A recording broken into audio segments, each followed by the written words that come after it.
Morning.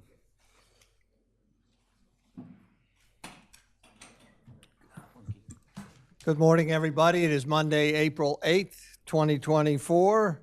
This is a workshop meeting of the Commissioners of the City of Rehoboth Beach. We are live in City Hall Commissioners Room, second floor. I'd like to call this meeting to order at 9:01 a.m.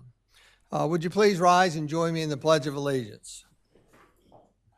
I pledge allegiance to the flag of the United States of America and to the republic for which it stands, one nation, under God, indivisible, with liberty and justice for all.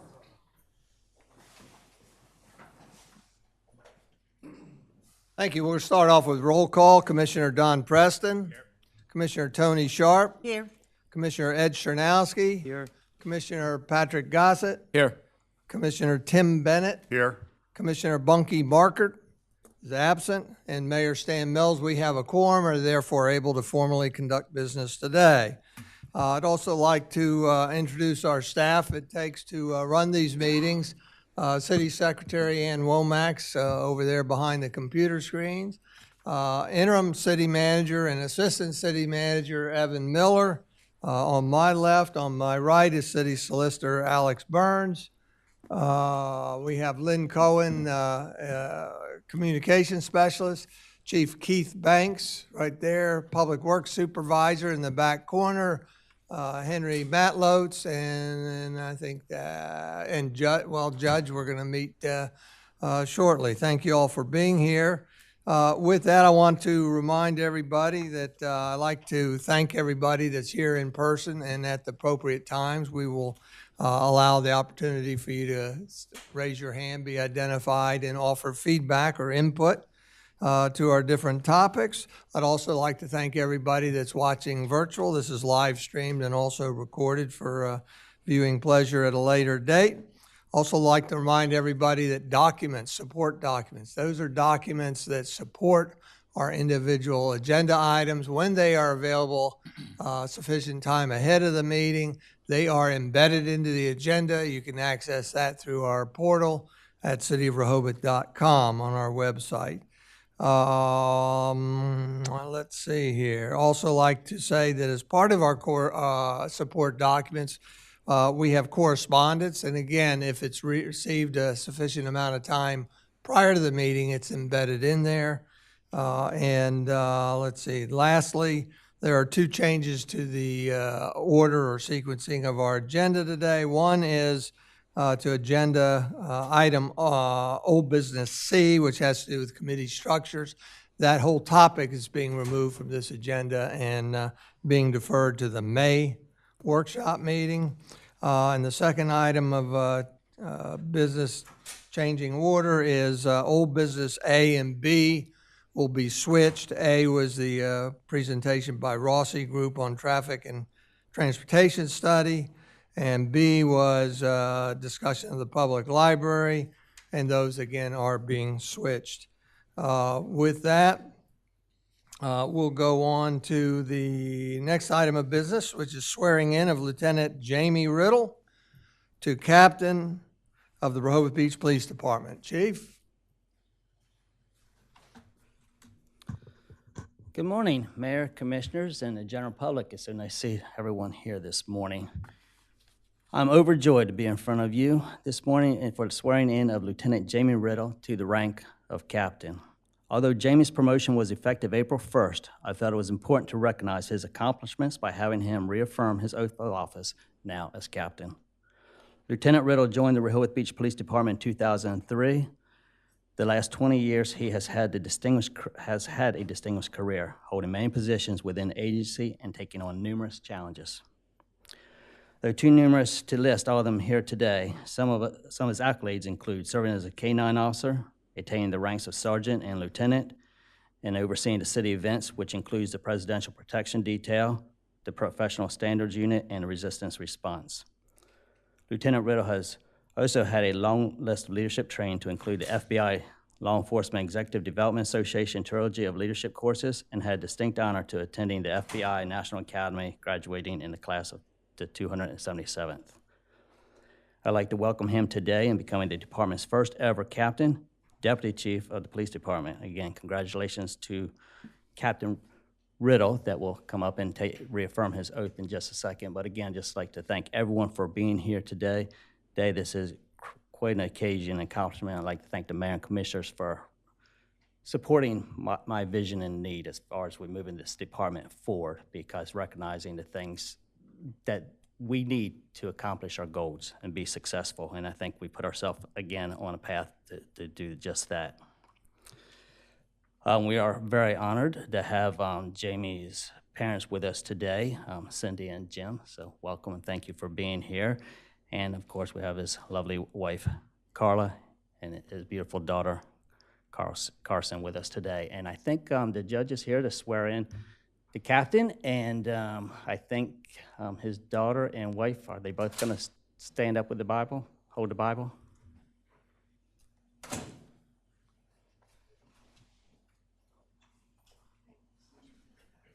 You want to, there you go.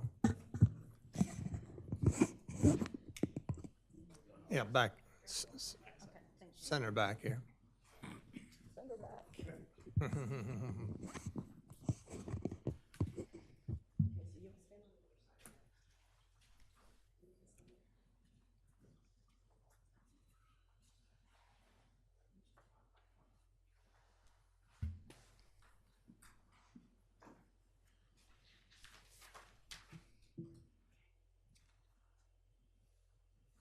If you raise your right hand, please. Okay. And just repeat after me.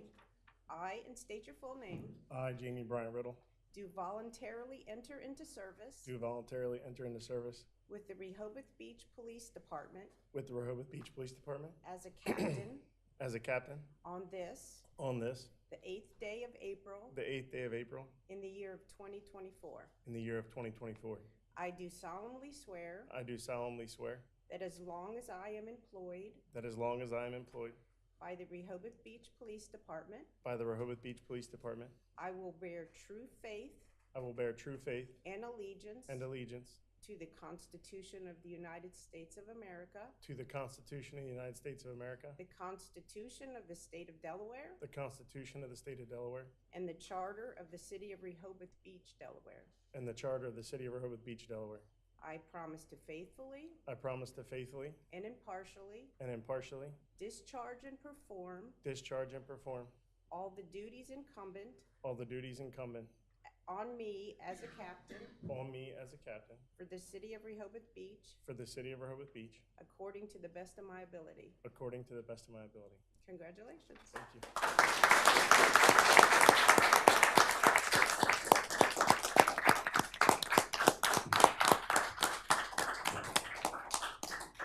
Okay, Jamie, we're going to need, if we can just have a photograph of the mayor, please. And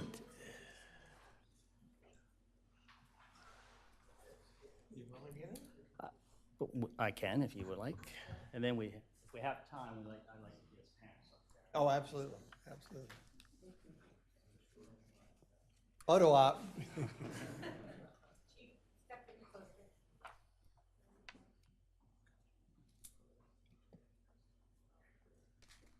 Just like to say real quick, those of us that get sworn in by the judge are always afraid she's going to make the sentences too long, and, and we're not going to remember what to say. But you did a good job, and you did too.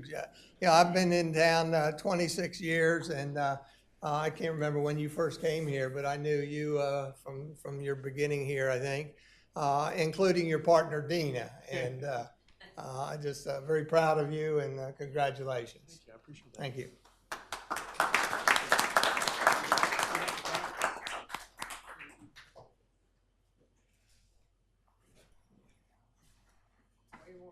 That right there is good.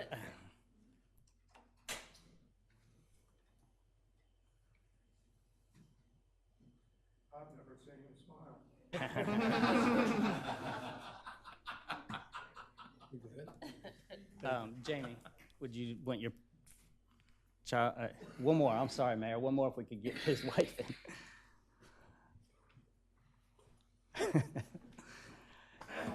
Thank you for enduring me. This is a very special occasion for them. I want to make sure that we get some photographs.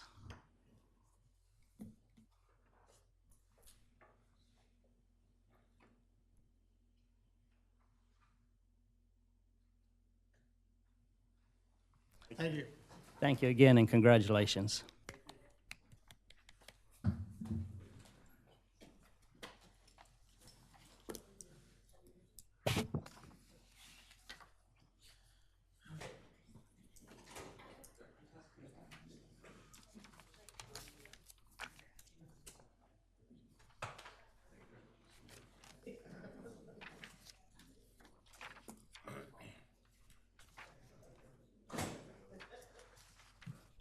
Next item of business is correspondence. As you can see, that there is a link to correspondence compiled and archived in our portal relative to the traffic and transportation study. We also have a late incoming correspondence from Rick Perry that has to do with item new business C. That was too late to embed in the agenda. We'll do that after the fact. With that, we'll move on to City Manager's Report. Evan Miller. Thank you, Mayor. Good morning, Mayor, Commissioners, and members of the public.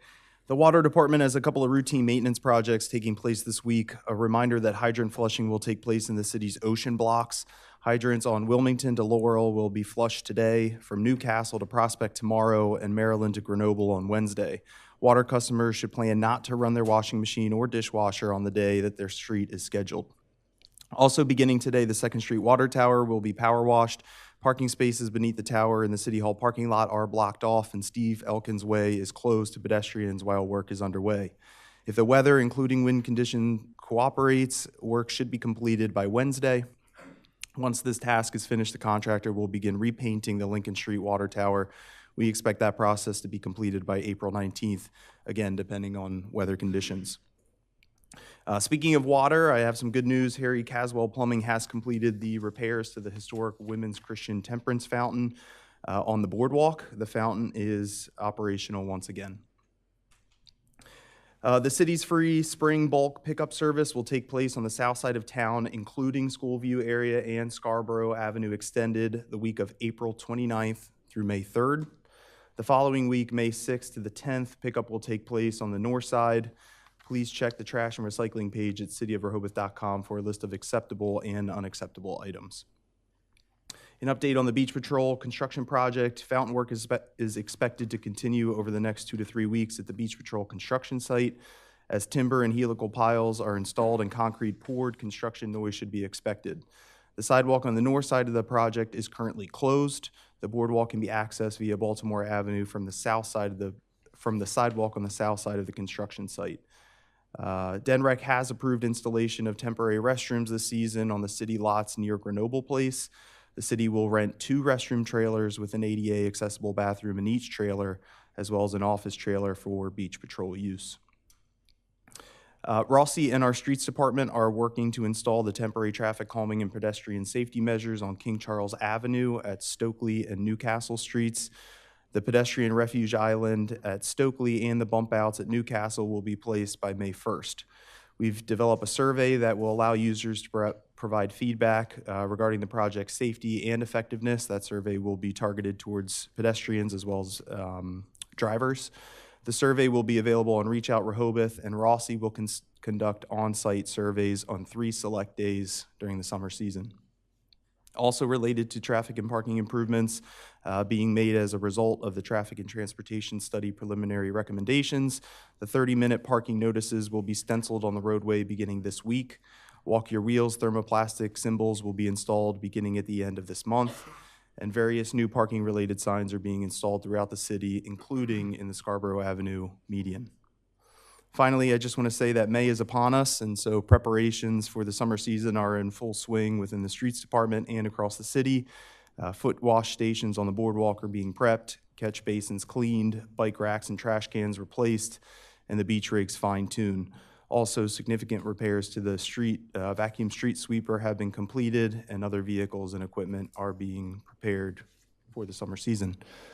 That's all I have to report. Thank you, Mayor.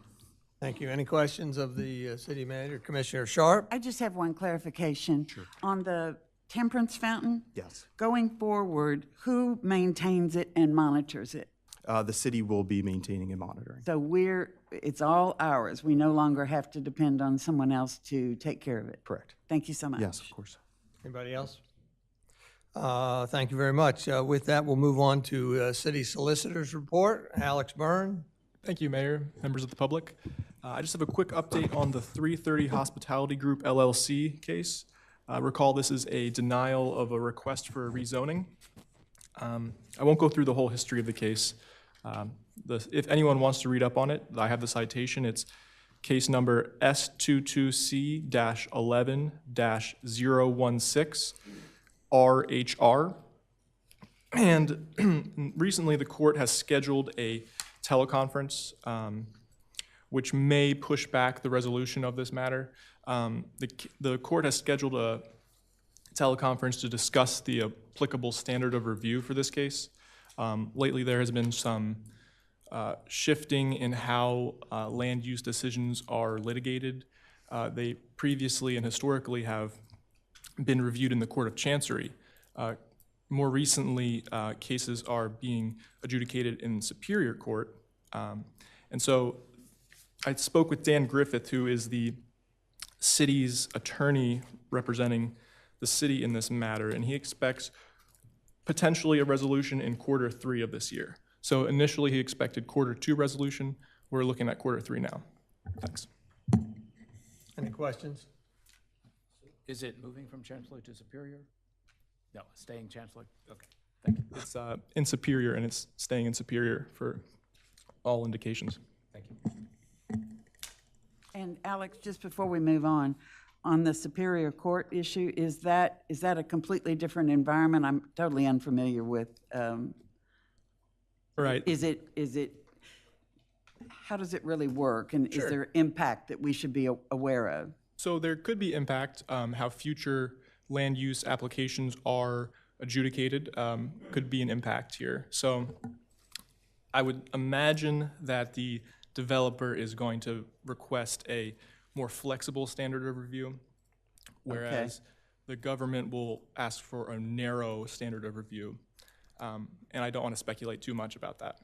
No, that was the key word for me, whether it would be more flexible, more liberal, or more conservative. Thank you. Thank you. And so we'll move on to our first item of old business. If you recall, I mentioned at the outset that we were going to flip-flop the Rossi Group with the public library. Therefore, we are starting with item B, which is to discuss request by Rehoboth Beach Public Library Board to modify deed restrictions relating to the land commonly known as the location of the Rehoboth Beach Public Library, and more specifically described as Sussex County tax map parcel as noted in the agenda, in order to reconfigure the interior space. This is listed as old business. It's certainly not new. We've had this in front of us for many months. We've had different takes on it. Before I hand it over to Commissioner Gossett, who's the liaison to the between the commissioners and the library, and hand it over to Alex Burns, I wanted to just go over real quickly. The slideshow won't take but a minute or so. And that's a reminder that we're talking about the Rehoboth Beach Public Library directly across the street. On the west side is the Summer House Restaurant. On the east side is Bloody Mary Shop and Playa Bowls Senior Center behind it. Here's Rehoboth Avenue. What I particularly wanted to remind us is that there's reference in the proposal to lots 72, 74, and 76. As you can see, this aerial view, lot 72 is closest to the ocean. It includes the entryway here to the library. Lot 74 is in the middle, approximately, and lot 76 is on the western side of that. In the front view, they would approximate this area here. Again, lot 72 is the entry, lot 74 is the middle area, and lot 76 is over here. So we're talking about this area, again, is likely to be referenced during our conversations today. So with that, I would like to turn it over to Patrick and/or Alex to just review real quick how we got here, what came out of the last meeting that gave our guidance to come to this point today. If I may, just to, the mayor did a fine job of bringing us to the point where we are, how we got here. At this point, the last time we discussed this was at the workshop on February 5th, where some aspects of the agreement were brought forward and questioned. At that time, Jay Becker, who is the attorney for the library, and Alex Burns, our city solicitor, met and reviewed that document and have drafted a new document, and to use my words, a less clunky document, legal speak there, so that it's a little more understandable with regards to eliminating track A and track B and track C and track 1, 2, and 3, going back to the county parcel numbers, so identification, but still using the identifiers that the city uses for the parcel numbers of 72, 74, 76.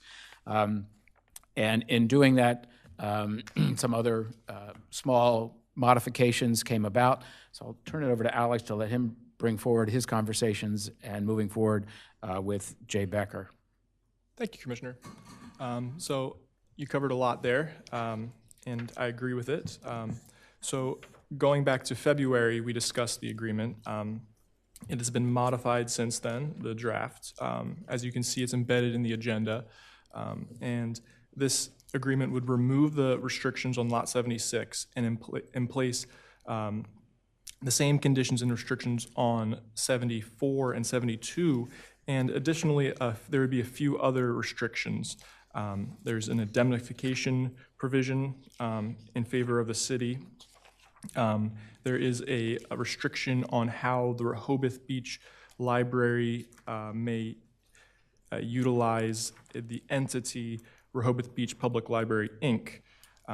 For purposes of Lot 72 and 74.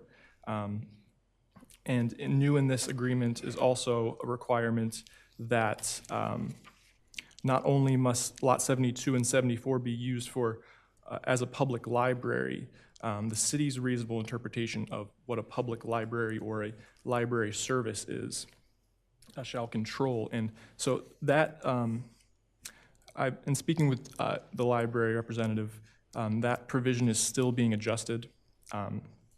Instead of simply the city's reasonable interpretation, we are going to insert potentially a reference to the American Library Association's definition of library services. And the reason I inserted that is just I saw some previous cases about disputes over what a library service is and trying to avoid that issue. And so those are the primary changes.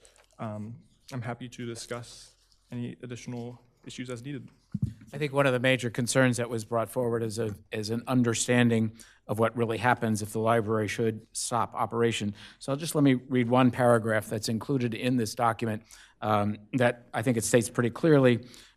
Library agrees that if library ceases to use Lot 72 or Lot 74 and any structures thereupon exclusively as a public library, Lot 72 and Lot 74 and all improvements, meaning the buildings, thereon shall immediately be conveyed by library to the city, together with the right of immediate possession of such property.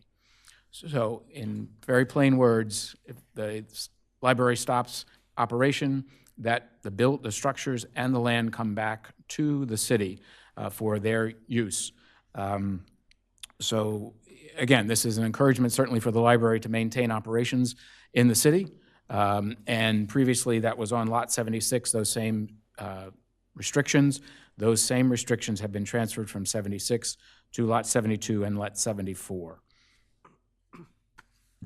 I have a question, Commissioner Gossett. So I was reading in that section you read, is that in conflict with GI? That's where I'm confused on this. That I'm one of Because the it says here, and questions. then it talks about Give me the buying. line number. It's line 122. I believe if I can interpret for you, that is the aspect to sell all the lots as opposed to one, or the operation if the library chooses to sell all 3 lots. We have the first right of refusal to buy Lot 76. The other 2 lots would come back to us. So that's just for 76. Correct. Okay, I did not read it that way. To me, I'm not an attorney, but to me it just seemed confusing that in one case that you had read initially, if the library ceased to exist, it comes to the city. And then in G, to me, it looks like then I have to buy something.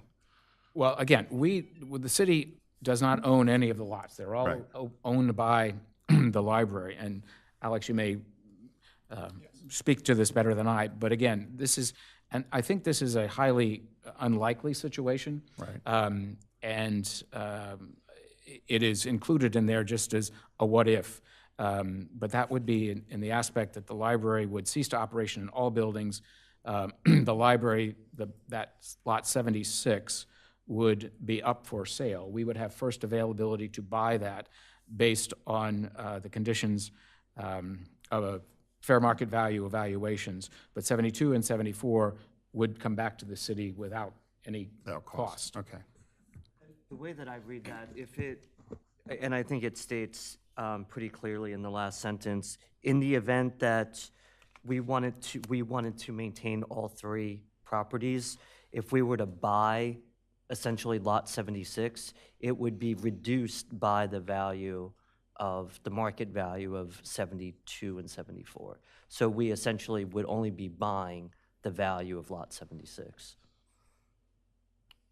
If that's what if we wanted to maintain all three of those structures as one or together. So it would be reduced by the cost of the two? It's essentially saying that we would only pay for lot 76. Okay. If the three properties were valued as one, Right. that we would only be buying the value of lot 76. So for simple math, if it was $6 million, we're paying two. Yeah, if you want to look at it with That simple would have math. been, okay.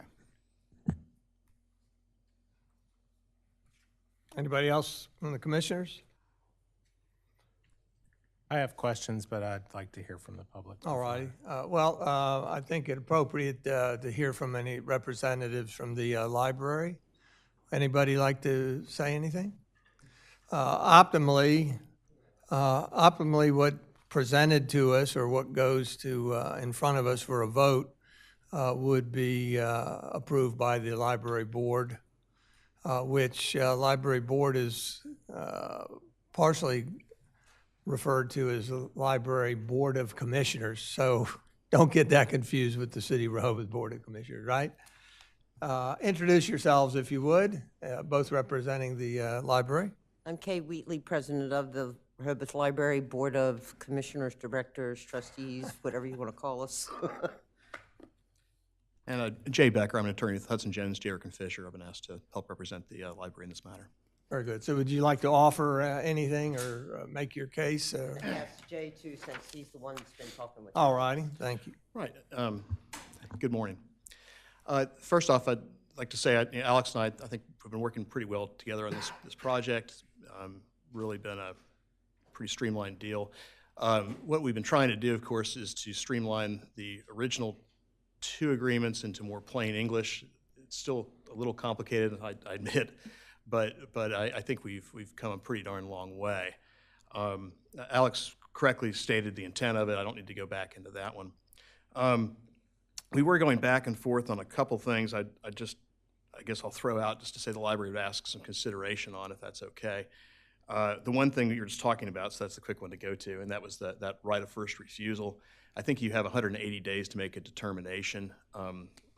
Honestly, we would ask for 120 days, which I think is still pretty reasonable, only because if you've ever done a real estate negotiation and you say, we'll get back, if you have a buyer who says, I want to buy something, you come back to and say, we'll get back to you in 6 months, it's pretty rough. And then it almost creates the problem of, are the terms going to change in that period of time? Do we have to reinitiate the right of first refusal because the terms are changed after 6 months because the buyer drops out or whatever? So, I still think 120 days is plenty of time for the city to make a determination. I don't think we're going too crazy, but it does at least get it.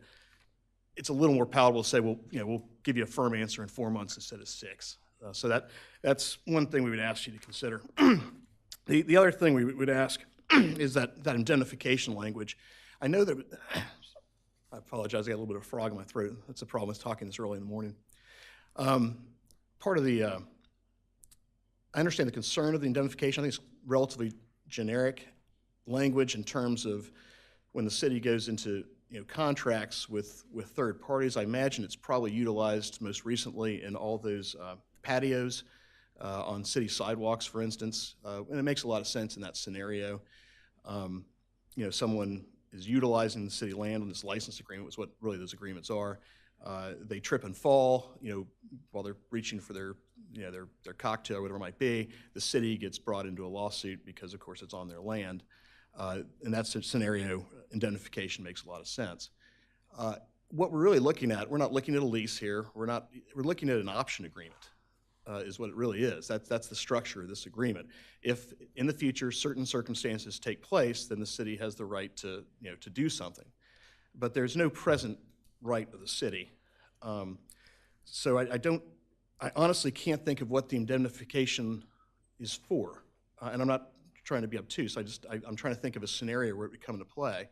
Alex and I talked back and forth. Well, it's the whole misinterpretation that the public library is public and therefore owned by the city, but it just isn't. I can't imagine that you have an indemnification with Grotto's Pizza, for instance, saying if anything ever happens on Grotto's and somehow somebody sues the city because they're on Grotto's land and they sue the city because it's in Rehoboth, the Grotto's will indemnify the city. It's the same scenario. This is library land. It's library use. We have our own insurance.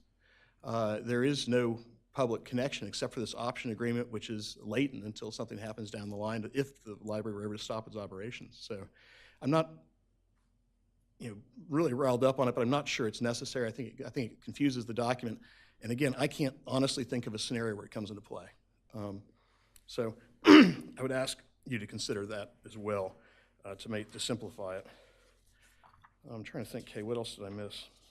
The only other thing is something Commissioner Gossett mentioned about the definition of library services. Oh, right, my apologies. And where that came into play, Alex and I had this conversation, is libraries have changed. When I was a kid, I would go to the library and I would check out books and I would also check out VHS tapes. And, that was a great use of it. Well, I doubt very many people here have a VHS player, and I doubt anyone here is going to rent out or go to the library thinking they're going to get a VHS tape. But the original, language said that it was the city's reasonable interpretation of libraries. Actually, the original didn't have a reasonable word in there at all. Just the city's interpretation. The danger is that if the city says, well, somebody there says, well, I really want my VHS tapes. You've stopped providing them. You're no longer a library, and we want both your lots back. So we thought we needed to perhaps tailor it to what libraries do, because it is a moving target. It became VHS tapes, then it became CDs. I think CDs are on their way out, quite frankly. It's going to be streaming services, right? So to define it as static, I'm not really sure that's really the best system. So that was the other issue, was because it changes, it will change again. It will continue to change forever. I guarantee it. We just wanted to perhaps link it to to the governing body of libraries, or to make it more fluid. That was the other request. Did I hit that all right? Great. Thank you, Mr. Becker. To address that, is one of the discussions that I had with Mr. Burns with regards to using a definition currently supplied by the American Library Association, which, as a third party, they keep updating what libraries are and what they were in 1800s, 1900s, and the future. So there's a pretty defined description of what library services are, and again, referencing back to ALA, that definition will keep evolving over the next decades. So I think that would be a best reference point, in my opinion. And I think the library agrees with you, Commissioner Gossett. We like that one very much. Yeah. Thank you. Maybe just What line number is library services on? 85. 85, yep. That's good. Where it starts. Correct. And just the current library definition, library services, as defined by ALA, is a library is a collection of resources housed in a building in a variety of formats that is, one, organized and staffed by information professionals and other experts who, two, provide convenient physical, digital, bibliographic, and intellectual access, and three, offer targeted services and programs. Four, with the mission of educating, informing, or entertaining a variety of audiences. And five, the goal of stimulating individual learning and advancing society as a whole. So I think that's what you do at the library currently. So again, in the deed restriction contract, it would be responded or referenced to the American Library Association.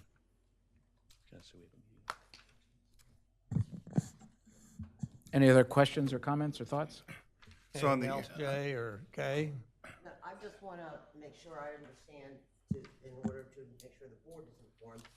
Should you guys decide to move it forward today, Alex will make final changes to the agreement, and then it would come before your Board of Commissioners meeting. I think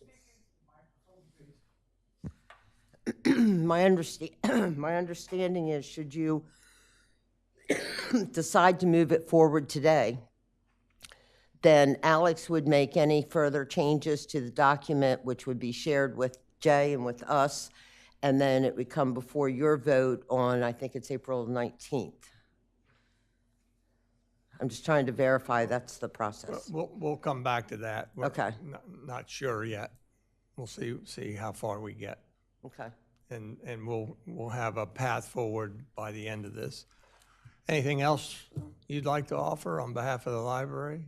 Anything else, commissioners, before I go to the public? I just have one clarification. Alex, when you were speaking earlier, did you say that the provision on line 70, on lot 72 and 74 is still being adjusted?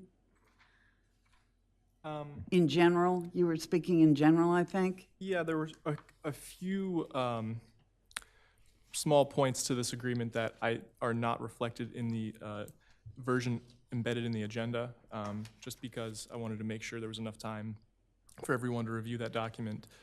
So a few of the items Commissioner Gossett mentioned have not been implemented in the version you're seeing here today. Okay, and I just wanted to put a fine point on that because of the question that's just been raised, that if we decide to move forward today, I guess what I'm trying to get to is I don't even have in front of me the final wording. Am I correct? That's correct, yeah. Okay. Well, we just had some questions posed to us that need to be addressed. Jay Becker mentioned Sure. line 124, the 180 days we have in there versus the 120 days they prefer. The other one was questioning the need for indemnification, line 156 plus. And then Patrick's questioning of definition of library services. So those are all things so far that we've identified that we might need to take a look at before moving forward. Anybody else up here? If not, thank you. We'll go to the members of the public. Ann, is this Thank you. microphone on? Chief? Would any members of the public like to speak? Susan? What we'd like you to do is identify yourself and your relationship to the city, and then. Thank you, Mayor and Commissioners. My name's Susan Stewart. I'm a homeowner and a property owner here in the city of Rehoboth Beach. And what points I'd like to make really kind of fall into two broad categories. One, I believe that it would be healthy for the citizenry to understand that the current agreement, that 1992 bill of sale and deed, allows the city right now to take back lot 72. And I don't know what lot 72 is worth, but let's call it $2 million. Let's call it $2.5 million.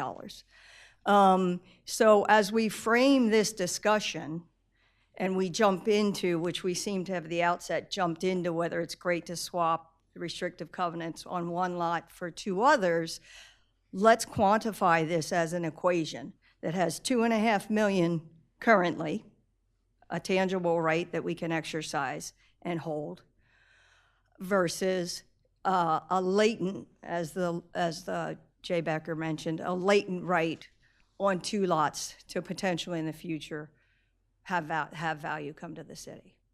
And I think this is particularly important given that the discussion about what's a library. If in the future we can see that library is solely digital and has no physical presence, which I don't think is a huge leap, and the American Association of Library definition now says it's only digital, then those lots could be sold for value, and actually a third lot now, which has enriched the library to the tune of Lot 72, which it has a conditional right to possess as long as it's exclusively used as a public library.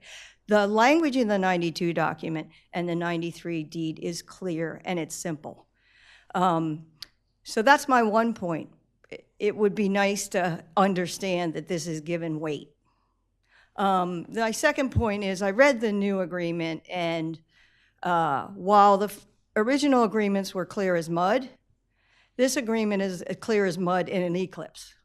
So it's difficult, it's nonsensical. I don't know why your new agreement wouldn't just say they have to use it exclusively as a public library.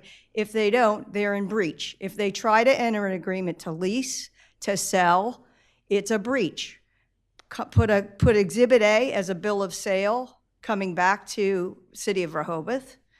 It doesn't need to be all that complicated. If the first provision, and if the provision you want is that they stay in Rehoboth and use it as a public library, then you don't need all these other eventualities. In fact, I think Commissioner Preston tried to make this point in the prior draft of this agreement. Those things could just be defined as breaches. You don't need to, and I see Alex shaking his head. It would make this agreement a lot more simple. And sometimes it's like renovating an old house versus tearing it down and starting new. It's kind of more difficult sometimes. That was my point. And the other thing about what's a library, in the prior agreement is very clear that it's very specific. The party of the second part, which is the library, the City of Rehoboth Library, shall use this exclusively as a public library. And it goes on to say, we don't want a state library, we don't want a county library, we want this library using it this way. So when you make, if you go to the swap result, when you make it, please also make sure that there's some provision that whatever addresses this initial desire to have it local. That's my comment. Thank you, Susan. Thank I know you. You're a member of the Planning Commission, but you're speaking Sorry. entirely on. Susan Stewart, Yourself. individual. Very good, thank you. Do you, I hate to put you on the spot, but do you have any response to anything that Susan said that you'd like to share, or you may defer also? I'm happy to clarify some of these provisions and more detail as to what is a library service is always a good thing, and I'm happy to make revisions as needed. But wait, I guess from the beginning of this, I just want to be very candid. I have found this thing very, very confusing and very difficult to understand in whose benefit this agreement is going, and I'm still in that position. So I'm trying to understand, based on Susan's comments, if a new agreement that we have in front of us can be characterized as clear as mud, then, and you're shaking your head in the affirmative, Alex, what I'm not understanding is how did we get all this way and still be in a clear as mud on record from one of our constituents situation?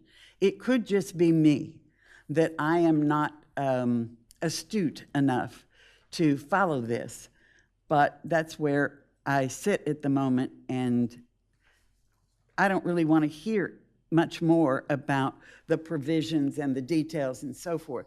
I'm at the 100,000-foot level and leaning toward two things. In 5 years, if we do not have a need for a library inside the city limits of the City of Rehoboth Beach, what happens to us? What happens that we could be making some mistakes that will have consequences down the road? Because I don't believe that it is a situation that if we lose our library, it may be that we need to talk very clearly about when we lose it. So I honestly don't know where we go from here, because in all the effort that I think I have made to try to listen and follow and understand, it's still, I enjoy the term clear as mud to me. And if I'm the odd man out, speak to that. I guess that's, you articulated it better than myself, but I've talked about why we just didn't trigger the initial agreement before. But as this was presented, if I'm correct, as we heard today, if the library ceases to be a library, we get 2 lots, and we have the option to buy the third, or the library can sell the third. Is that the simple 2 sentences? Correct. So I believe you're referring to line 91.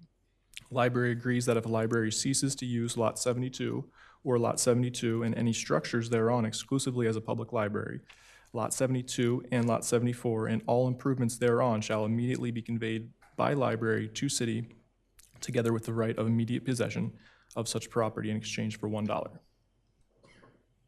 And then we have the first right of refusal to buy 76. And if we don't, then the library can sell that. Right? Is that, so that's the Correct. simple. Correct. And right now, the agreement states 180 days to decide whether that right will be exercised. And the library just requested a reduction.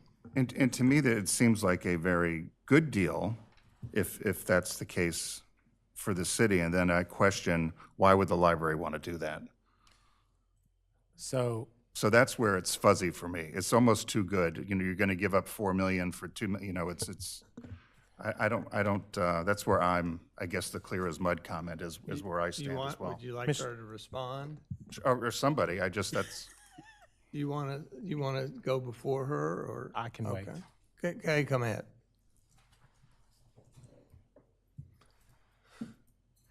Hey, Wheatley Board of Commissioners, to just clarify, your question is, why would the library give the city such a good deal? Yeah.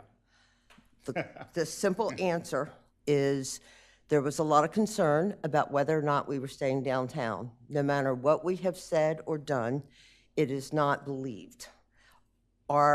We have guaranteed that we plan to keep a library downtown. So a way that we tried to show you that we meant it was to give you 2 lots instead of 1.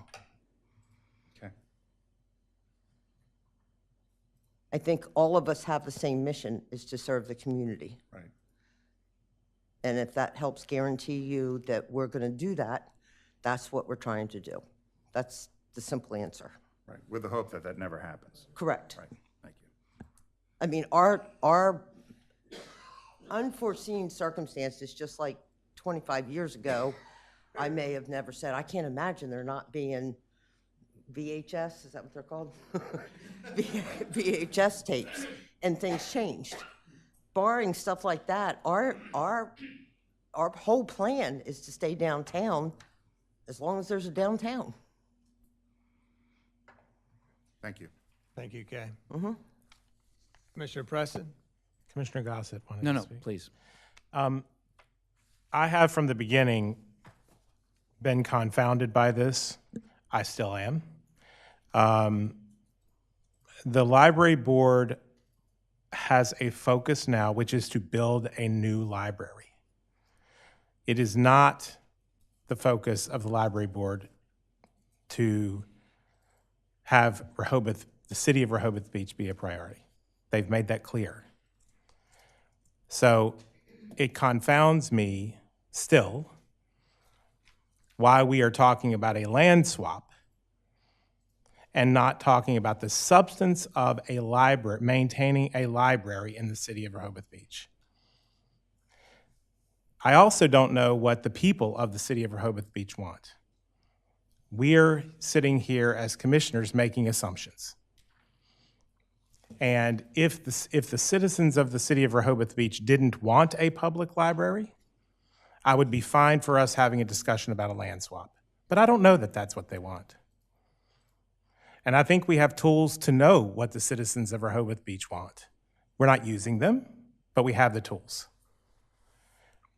The other thing that concerns me, and I've raised this in other sessions, is that we have heard in multiple presentations that the library is in disrepair. What's to say that when we become the lesser important library, when the new library is built outside of the city of Rehoboth Beach, that the library board is going to maintain this library in a way that is sufficient to us? that we believe our citizens deserve. There is nothing in this contract that guarantees that. We've also heard that the lease of Lot 76, should we decide to do this, the revenue from that would not support the maintenance of the library. There's nothing in this agreement that says that even the lease funds from that lot would be used solely for this purpose, for maintaining our library. There's nothing in here that says that. So we've not guaranteed ourselves that our library will be maintained in any way that is sufficient to the needs of our citizens. I am confounded by this. I don't know how we can move forward with this in the current state. It is a land swap, and it is not about the substance of a library in the city. So for me, we have lots of work left to do, lots of work. And for me, I also would not be willing to move forward with this today, knowing that we've not seen a final draft of a document. That is very unclear to me. Well, Commissioner, I'm somewhat frustrated in that previous to this, we had the original version of the write-up that was recommended as very confusing. And so now we've started over again, rather than trying to revise that, we've started over again and we've created something that may or may not be good, but which even still confuses some of us. And to Commissioner Don Preston's point, desiring public input, well, we can't get public input until they understand what all the mechanics are of this. Fair enough. I have suggested, or I am suggesting that we need to delve into this a little deeper and write it up as a, for the layperson, so the layperson can understand. Not all this legalese. And I'm big into illustrations and the little diagrams and everything and laying it out so that we can actually understand all the components of it. Right now, this is, again, there may be a lot that we're receptive to, but it's still just too hard to interpret and contemplate, I think. So I agree that we can't make a decision today, that we need to go forward with illustrations or a rewrite or something at the layperson's terms to start with. Anybody else? Yes. Commissioner Gossett. This has been going on for 6 or 8 months now. I remind you that the library is not a publicly funded institution. This is a private organization. If the previous mayor, Mayor Sam Cooper, had not written this particular deed restriction into this point many years ago, we wouldn't be having this discussion. The library can move out of town. It's like a restaurant. It could be like anything else. We have no control over that. We do not own the property. It is not our responsibility. If you feel it's our responsibility, the same way with the fire department. The fire department can move out of town anytime they want to. We do not have a controlling interest or ownership of any of those things. I don't disagree with you that a public service as the library, a bank, a dry cleaner, the fire department are all critical in maintaining the community that we have. But as established right now, we don't have any control of the city in that. Yes, but Sam Cooper did write And that's what we're exactly. And so we do have a right. That's exactly what we are reduplicating here, so that we have that control in the future. I disagree with you. Well, I'm sure you do disagree. I do not disagree. We also have had an input of the task force that the library put together to bring citizens here for their community, for their comments, for their input, that met over a 6-week period to design and develop the elements and aspects of the library to be here in town. They're going to do the same thing for Warrington Road. You know, if we want to decide here, we want to buy the library and support the library and take that on with the budget constraints that we currently have, more power to you. I voted against the budget because we're strained at the present time. This financial commitment to the library would even be greater than we are. I don't think we're in the business of running a library. There was a discussion about, well, we just take the actual deed restriction now, sell off that piece of property and get the money and run. I don't think that's the aspect or the message that we want to sell to our citizens either. If this board wants to come up with a different approach to take a financial investment in the library, to maintain the library here in the city, then go forward with that. But right now, this is the option before us, and to continue to kick this down the road or make decisions, or I don't like this, or I think that, or what have you, we're just postponing the library making any further decisions, and they may decide, you know, this is just too much, we're going to get out completely and build Warrington Road. So I just feel that we need to move forward with this. If you disagree, then disagree. But there are questions out there that you feel need to be answered, but I don't think those questions are specific to the issue that we're dealing with here with regards to revising the deed restriction that was in place. Thank you.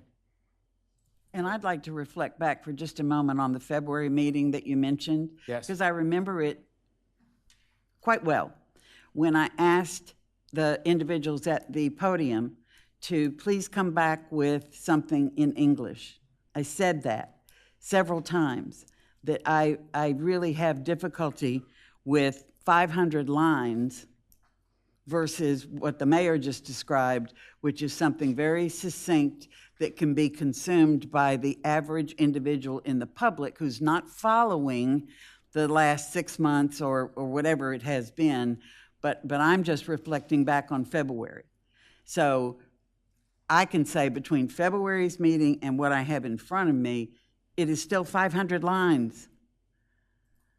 So that's all I have to say about that. Commissioner Preston, did you want to do a follow-up? No, well, yes, actually, I will. To be clear, the document in front of us is about a land swap. It is not about the substance of a library.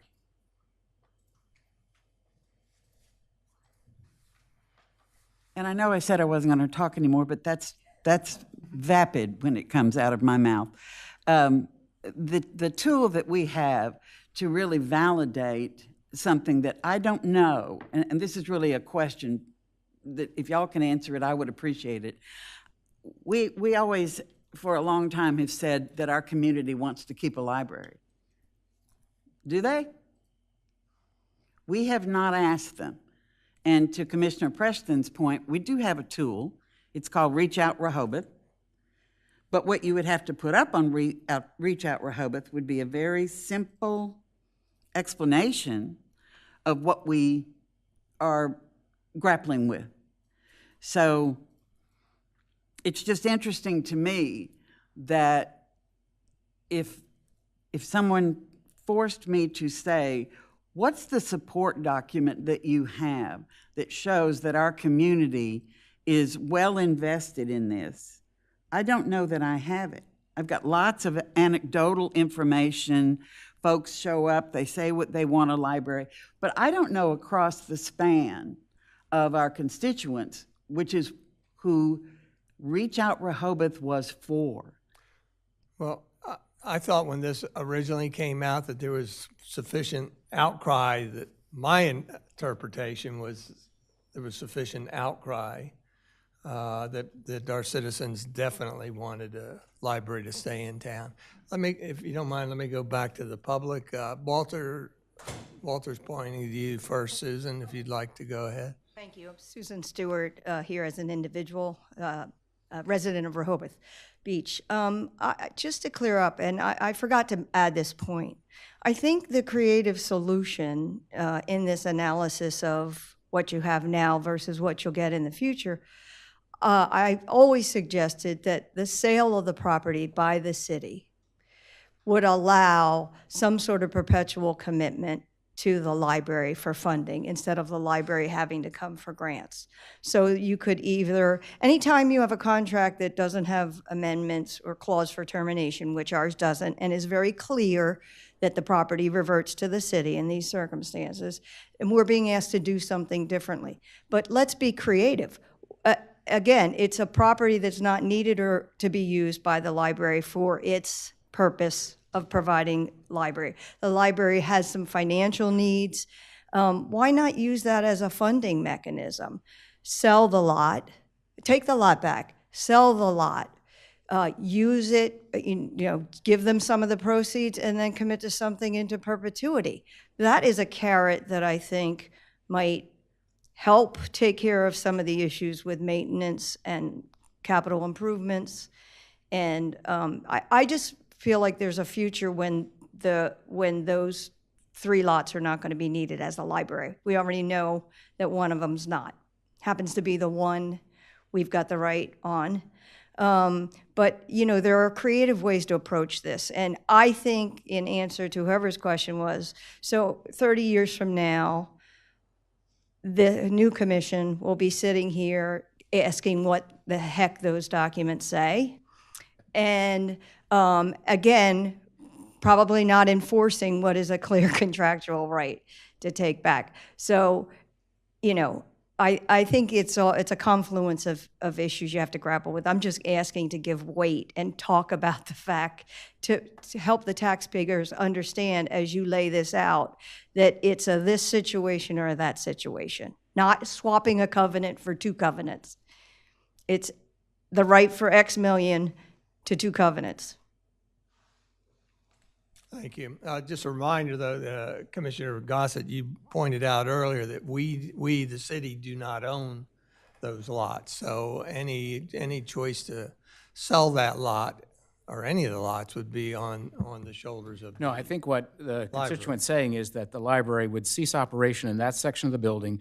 It would revert back to the city. We would sell it for X number of millions of dollars, that a lot just down the street sold for 1.5, but then take the responsibility of creating, if you will, a charitable remainder trust for that 1.5 million that would have a beneficiary of the Board of Library that would be exclusively used to support the library. But again, it's the library's has to take the first step on that. Correct. Right. Walter, identify yourself in relationship to the city, please. Good morning, thank you. Walter Birmingham, 123 Hennepin Avenue. As I have said before, I'd like to very shortly discuss the infrastructure for 72, 74, and 76. The infrastructure as far as the fire alarm, gas, heat,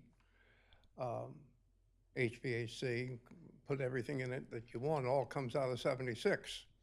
I've heard nothing. You're talking about land use. I'm talking about building use. So if you allow it to be divided, what protects the city? That if the library want to break it off, who's going to pay for keeping 76 as a viable property that essentially will have to have hundreds of thousands of dollars of expense to upgrade those systems, because a lot of them cannot be upgraded anymore because of the type of refrigerant, et cetera, or the fire alarm systems. But I think the city let you decide the land use thing, but it shouldn't, if they wish to cut off or divide, make 76 money revenue side, it should not cost the city anything. Thank you. Thank you, Walter. Okay, would you like to?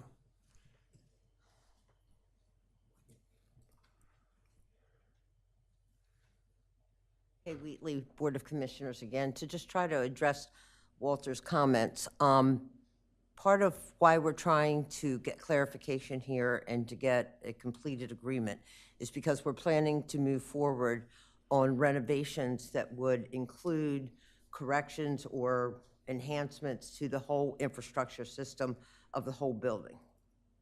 We have approximately between $5 and $6 million already set aside through ARPA funds and through bond bill. We are going to be doing a fundraising campaign should this project move forward. And so I think any of your concerns with infrastructure would be addressed in those renovations. Thank you, Kay. Mm-hmm. Did you, go ahead, Frank. Yes, Frank Cooper, 96 East Lake Drive. It seems to me what we're needing here is guardrails. What Commissioner Preston was talking about was worst case scenario in this. I'm personally a little bit concerned about turning over the definition of a library to another organization, because who knows what that's going to be in 30 years. It might be, a definition of a library might be totally unacceptable to the standards of the city of Rehoboth. So I'm just saying that maybe there, generally you would turn over that, but there would be some parameters which are immutable, that the building remain open to the public, that it have certain services available. Because if what becomes a library becomes like a server farm or something, it might not be what the city had envisioned at all. And so I am concerned that I do think there should be some guardrails in place that are what Susan called a breach, that if it gets to this point, then it's a breach of contract and the city has the right to repossess that land. Thank you. Thank you. Any other members of the public like to comment? Jay?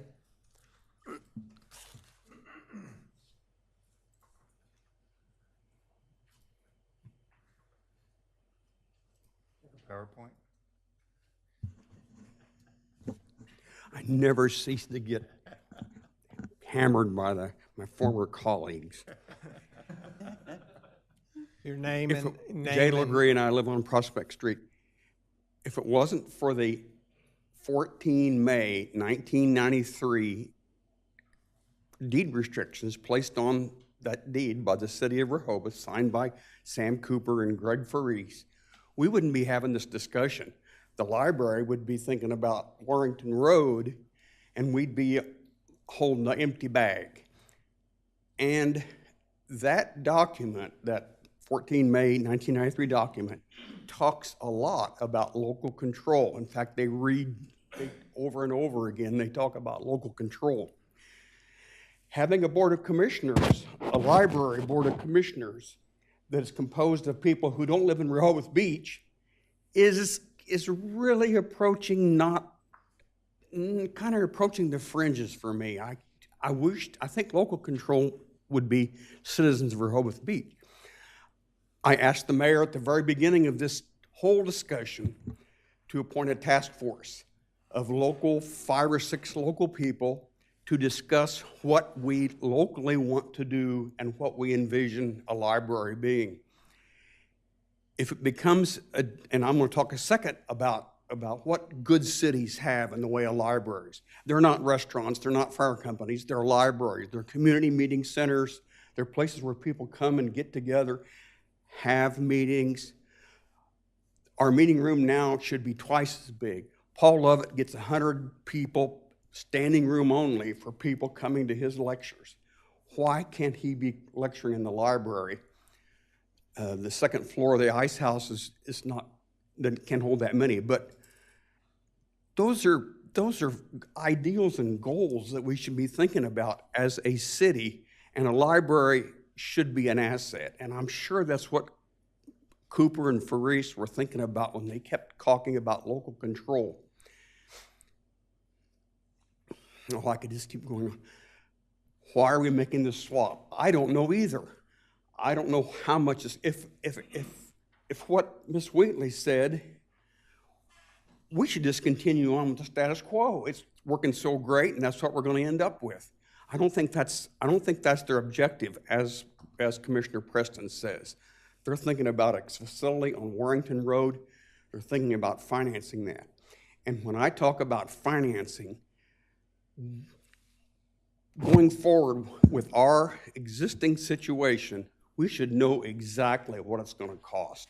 We can't just sit here and talk about swapping land without knowing how much it's going to cost to fix up the facility, what it's going to cost to do the renovations that are going to be required. We should be talking about that kind of stuff right now, and then get it all figured out, and then say, okay, it's time for a land swap. Why does this land swap have to be made now? That's another question I have. They have years ahead of them before they get that Warrington Road Library underway, and we're having to do this right now. I could keep going. I got 2 technical pages, but let's not do it. Money problems are going to pop their head up, and funding is going to be difficult statewide. Funding is going to be difficult citywide.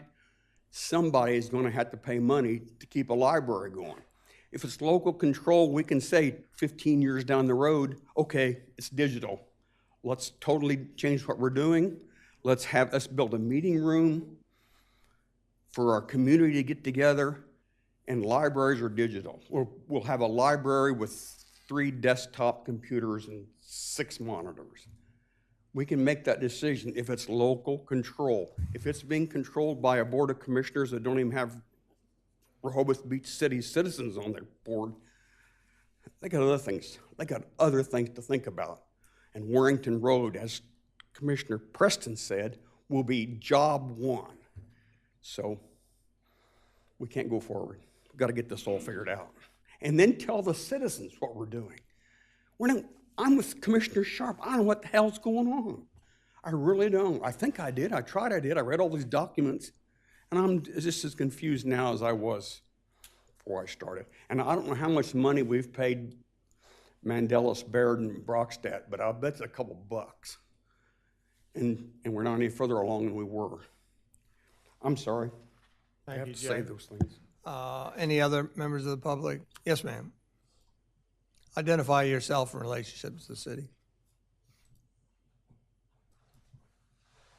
Hello, my name is Rosemarie Patan. I'm one of the library board commissioners. I live in the Glade, and I am also a member of the Village Improvement Association. And I want to make sure that the public knows that it was the VIA in 1909 that started what is now the Rehoboth Public Library. And it was through their diligence. They put books in their cars, they store things in their attics and basements and offices, in the churches. And it wasn't until 1948 that the VIA gave over, or the city agreed to house them in what was the old school, or the firehouse now. The Village Improvement Association is very much tied to the library. And I was probably put on the board of the library just to make sure, in some ways, that that legacy continues. There was no intent to ever leave Rehoboth Beach. We are an independent library, which means the building and all of its maintenance and costs, all of the salaries of the employees, all the insurance, everything is paid by the library. There is no other funding. We do get funds from the state because we're connected to the library systems, computers, books, digital things. We want to be in Rehoboth. We did initially look at just renovating our building so that it could be updated with a number of issues and repairing issues that have started. And then we decided that we needed to make sure that the citizens of our community, and not only Rehoboth, but the entire area, would have a chance to decide what we should be doing.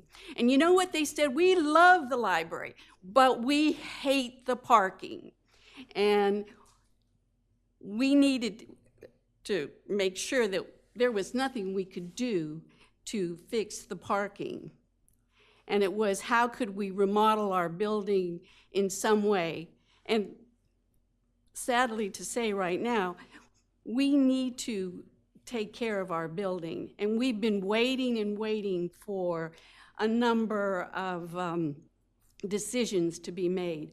We have secured funding from the government. We have to use those by the end of December of 26 in our building. We have to be in it. We have reached out to the community. We have a task force. They've come to partake in many of our decisions and what we need to do. We think we have a good plan. It's not detailed. We're trying to make sure that we have space. And so that original parcel of land next to the summer house doesn't have the ability to be enlarged on us with a second floor, and we already had the second floor on the end parcel. So it just made sense if we were going to cut up the building, that would be our strategy. So we're here today, and we're defending what belongs to the Rehoboth Beach Public Library. We want to continue being here. We know we have to modify in some way our physical plant. And yes, things are going to change in libraries, just as they've changed in everything. My background is healthcare. I can tell you in 1967, when I graduated, hospitals looked a lot different than they do now. And that's just the way it is. And we will meet the challenge, and we will make, as always, the best decisions. But we need to get this going. And please, take into account that just because you don't live in city limits, that you don't care about the Rehoboth Beach Library. We support it in many, many ways. And we want to expand all of that to our community. Thank you. Thank you. So we need to articulate what the path forward is here. It seems like we might have 4 or 5 different ideas.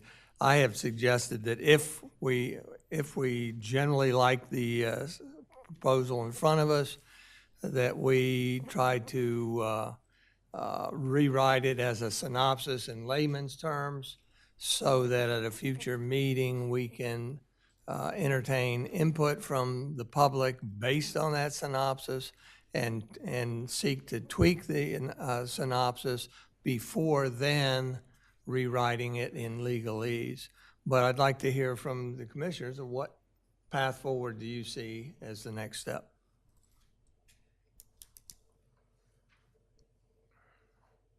I think I've made my next step extremely clear, that the document in front of us is a reaction to the one aspect that we have as a city. We do not own the property. The library board is a separate 501c3 organization. They have a commitment from federal government ARPA funds that need to be, as Rosemarie noted, used by December of 2026. They are waiting on a decision for us to make that crucial decision that they can go forward with their architect to make plans, to work, as Mr. Brittingham mentioned, about the infrastructure, the utilities within the building. Again, none of that is in our control. We do not own the building. I get the feeling that people up here feel, or others, that it is our right to have a library in town. It is our privilege to have a library in town, and we need to support that in any way they can. The library board has come to us to ask us to make this switch. That would be able to make them be able to move forward with their plans for the redevelopment of the property.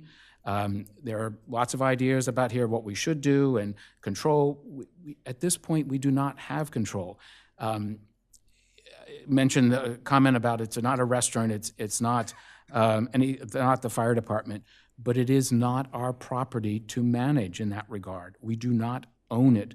We just have, as was mentioned, because of the May 14th, 1993 deed restriction agreement, that's the only reason we're here, to restructure that deed agreement. And if you wanted to eliminate that, sell the property, and let the library, as anything else and as any other business in town, run their own business and make their own decisions, then move forward with that. But I believe, what is before us is the library board has come to us with a proposal to adjust the deed restriction that was in place to allow them to meet the needs of the future community here in Rehoboth Beach or the greater Rehoboth area. So again, that's where I come from, and thank you. Thank you. Anybody else? I'll just echo Commissioner Gossett, and I agree. We need to just keep this moving along. We have made this way too difficult for what should be something incredibly simple. I think the fact that Commissioner Bennett asked a question, well, why would the library do this? It's not financially, it's not in their best interest.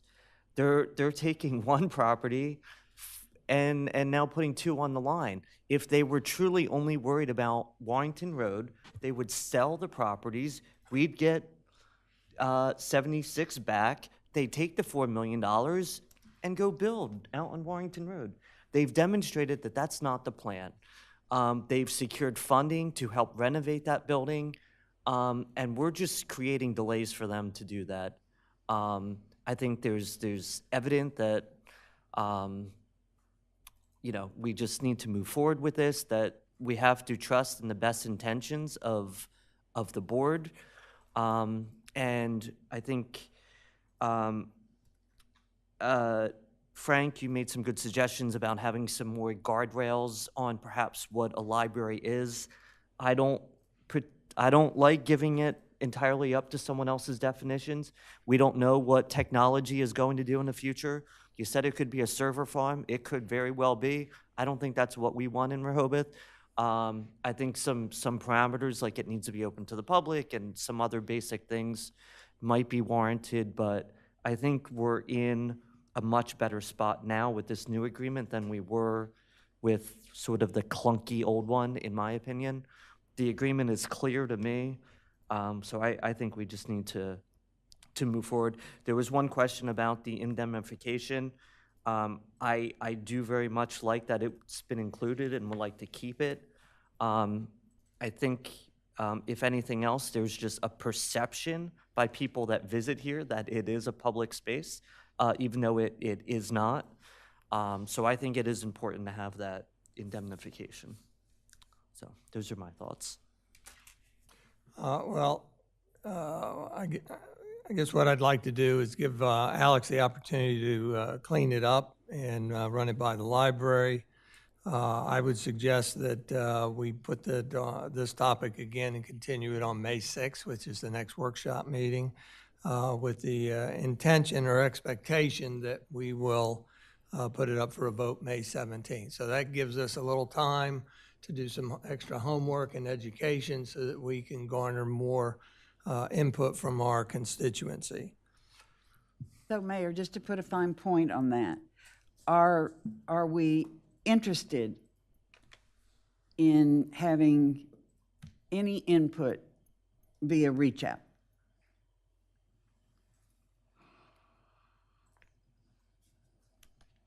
I'm going to put it down as a no. My question would be, if you ask anybody if they'd like a library in town, they're going to say yes. Yeah.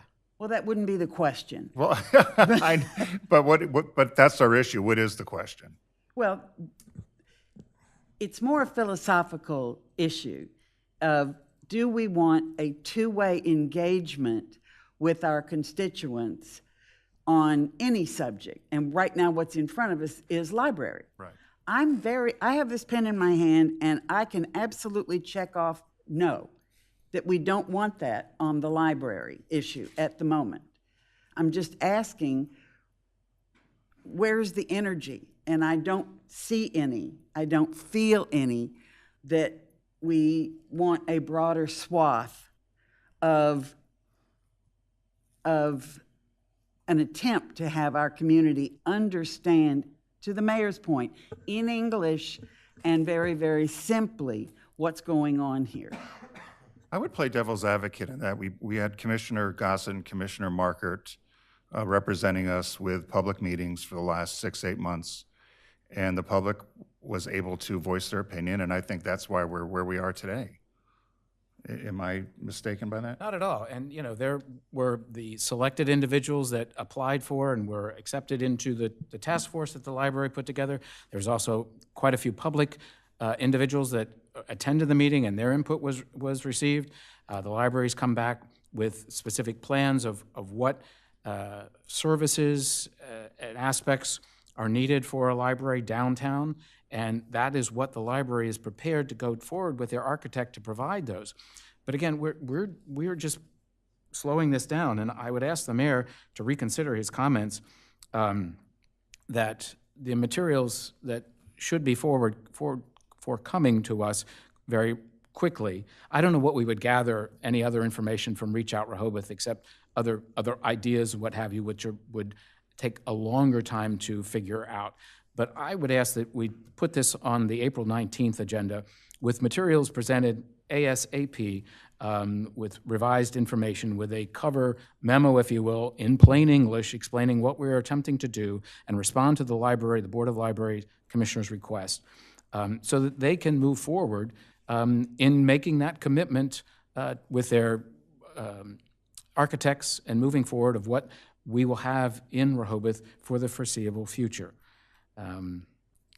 It can be a discussion and vote, and if we decide not to make a vote, that would put it off to May, and in construction business, as we all know, time is money. And if we continue to stop this or slow this down, those costs that were mentioned earlier are just going to keep popping up. There's not going to be money to respond to that because they've spent additional monies elsewhere. So again, I would ask you to reconsider, put this on the April 19th regular meeting for discussion and possible vote. I would be supportive of that. I concur. I didn't hear Commissioner Bennett. Oh, I said I'd be supportive of that as well. I think, Mayor, we need to decide 120 versus 180 indemnification. If Alex is writing this up, I don't want us to then be stumbling over that on the 19th. I would support the 120 days. I also feel that the indemnification is important. In my humble opinion, we have an agreement here that was called an option earlier, but you have offer, you have acceptance, and you have consideration. All those three factors lead to a contract. And all those three items exist in this document, so I feel that the indemnification is quite necessary. I would agree with that. I have no problem with going to 120 versus 180. I'm fine with that. Commissioner, anybody else, commissioners? Because we've got three here that want to put it on April 17th. I've stated my position. What's your position? That I wanted to do one more session on May 6th and put it on for a vote May 17th. You know, one thing that's clear to me is that I don't believe anybody in here, this room, or very few in this room, including some commissioners, fully understand all the components of this. And that's what bothers me, putting it on an agenda to try to get everybody to understand it at the last minute. But if that's the way we want to go, that's fine. What's the worst that'll happen? We go and we end up voting it down and reconsidering it at a future date, so. Well, just for me, I can be supportive of another discussion on April 19th, and if it turns into a vote, so be it, whatever that vote is.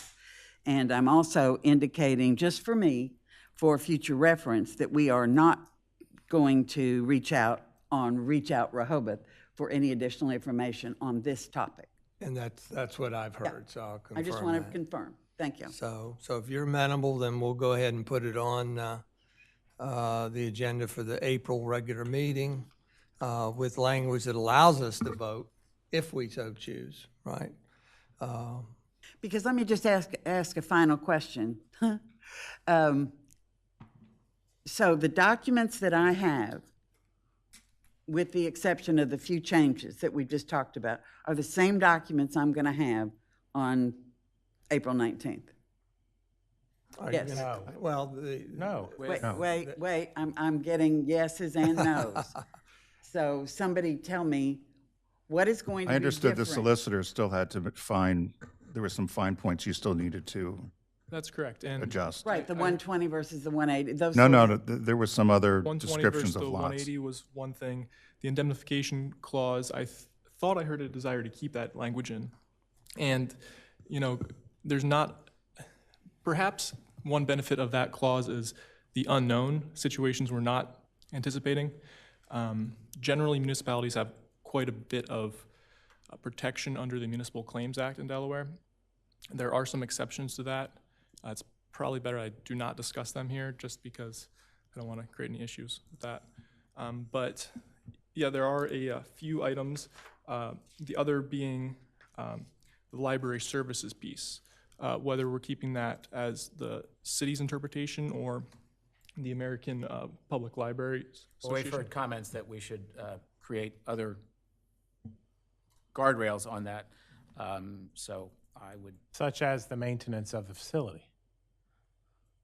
And City Solicitor, didn't you say earlier there was 2 issues with the lots that you needed to further define? 72 and 74, or did I mishear you? I don't think so. I think, Because I understood we did not have the most updated document today. that's correct. This is not the most updated document. So what are we missing? So the library services piece, this draft says the reasonable interpretation of the city. And then there was discussion about potentially changing that. And so that is one piece there. That's the main one. Oh, okay, I thought there was something regarding the other 2 lots. I apologize. All right, we have a path forward. Any last comment up here? If not, again, we have our path forward. We'll put this on for the April regular meeting for consideration, which means vote, which may or may not have to happen, depending on where we go with this. With that, we're closing this topic. We'll go to the next topic, which is a presentation by Rossi Group on the traffic and transportation study with follow-up discussions. Evan? Thank you, Mayor. At this time, I'm going to ask Ann if she can just turn the controls over to the lectern PC. With us today is Anne-Marie Townsend. She is the Senior Project Manager for Rossi Group, and she is here to present on the Rossi Group's traffic and transportation study. So with that, I will turn it over to you. Anne-Marie, thanks for coming today. Okay, good morning. Do I just page down? Yeah, yes. All right, so I'm going to try not to dredge up too much from what we did when we were here on December 4th, but since there has been some time passed, I want to kind of bring us up to speed, make sure we're all on the same page. So we are really at the point of finalizing the traffic and transportation study. Based on today's presentation, if there are some modifications, changes, we will make those and then finalize the report. So the study goals, to refresh your memory, to identify realistic goals and actions to improve the traffic and parking experience in Rehoboth Beach. We are categorizing the actions as short-term, medium, or midterm and long-term. So again, just briefly, the effort to date, we reviewed the transportation and parking documents and policies, documented key roadway conditions and alternative modes of transportation. We did desktop analysis and field visits. We did the stakeholder interviews and surveys. The survey was done through Reach Out Rehoboth. On December 4th, my colleague Lex Morris presented to you with short-term recommendations. Since that time, we have fleshed those out more, and we have worked on the study report and teeing up kind of the implementation of the short-term recommendation. So again, the stakeholder survey was done via Reach Out Rehoboth.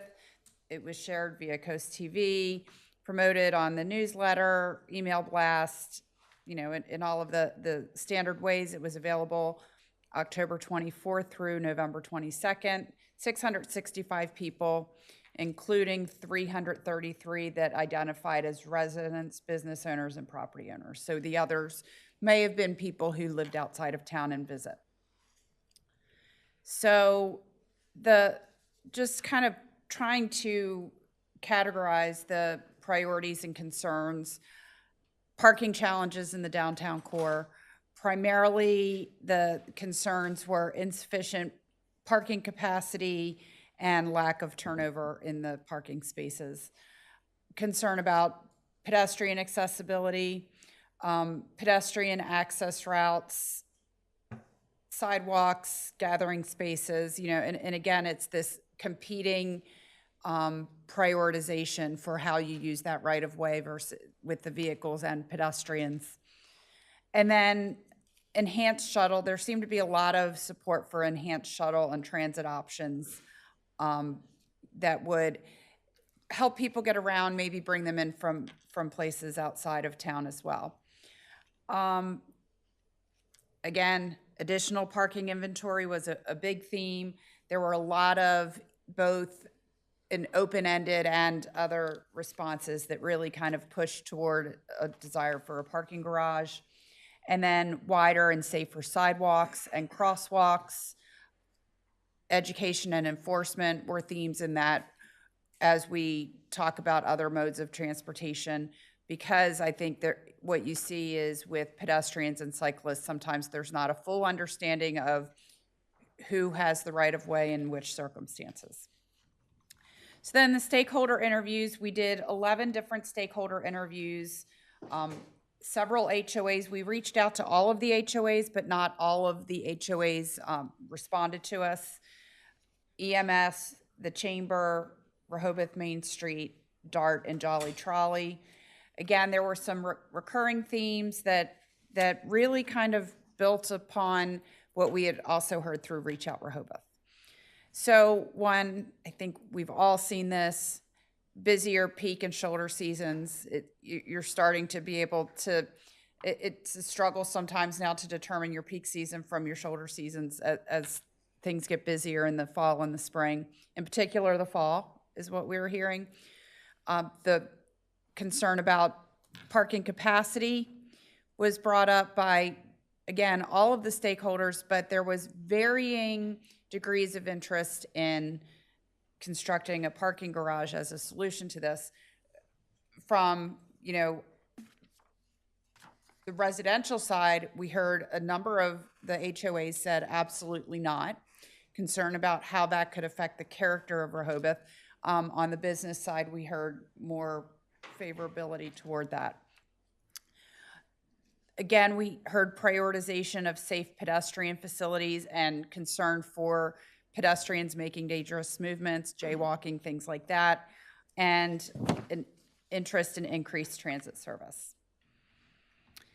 So the issues identified, we tried to break them up by transportation modes so that the study's pretty big. There's a lot of ground covered, so we tried to say, okay, how can we break it up in a way that's digestible?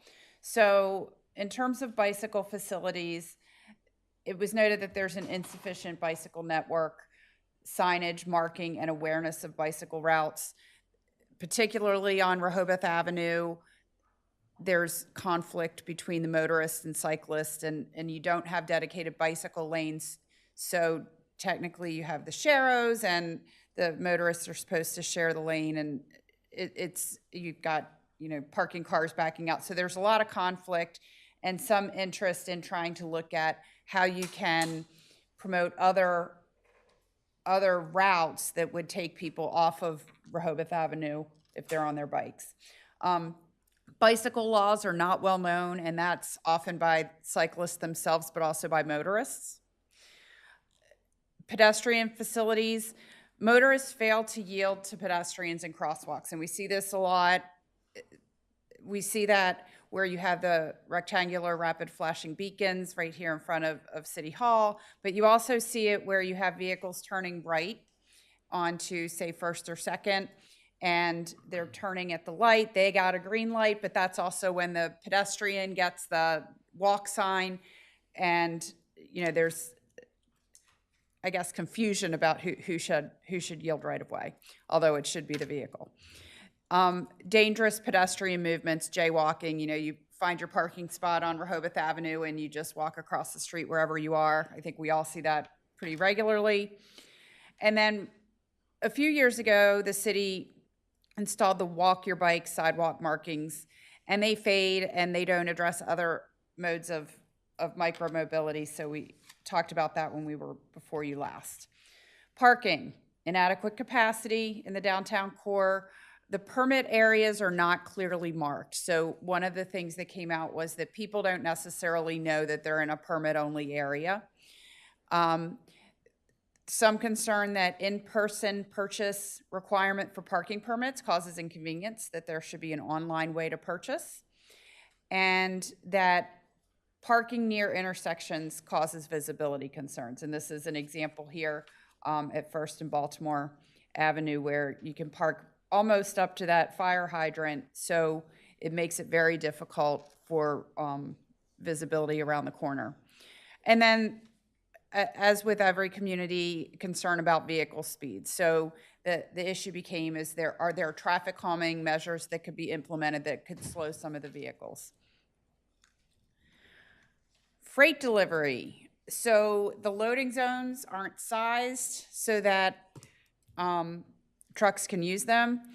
And there's no restriction of when trucks can come into town for delivery. So there's some thought that maybe looking at restrictions on delivery times could help with this.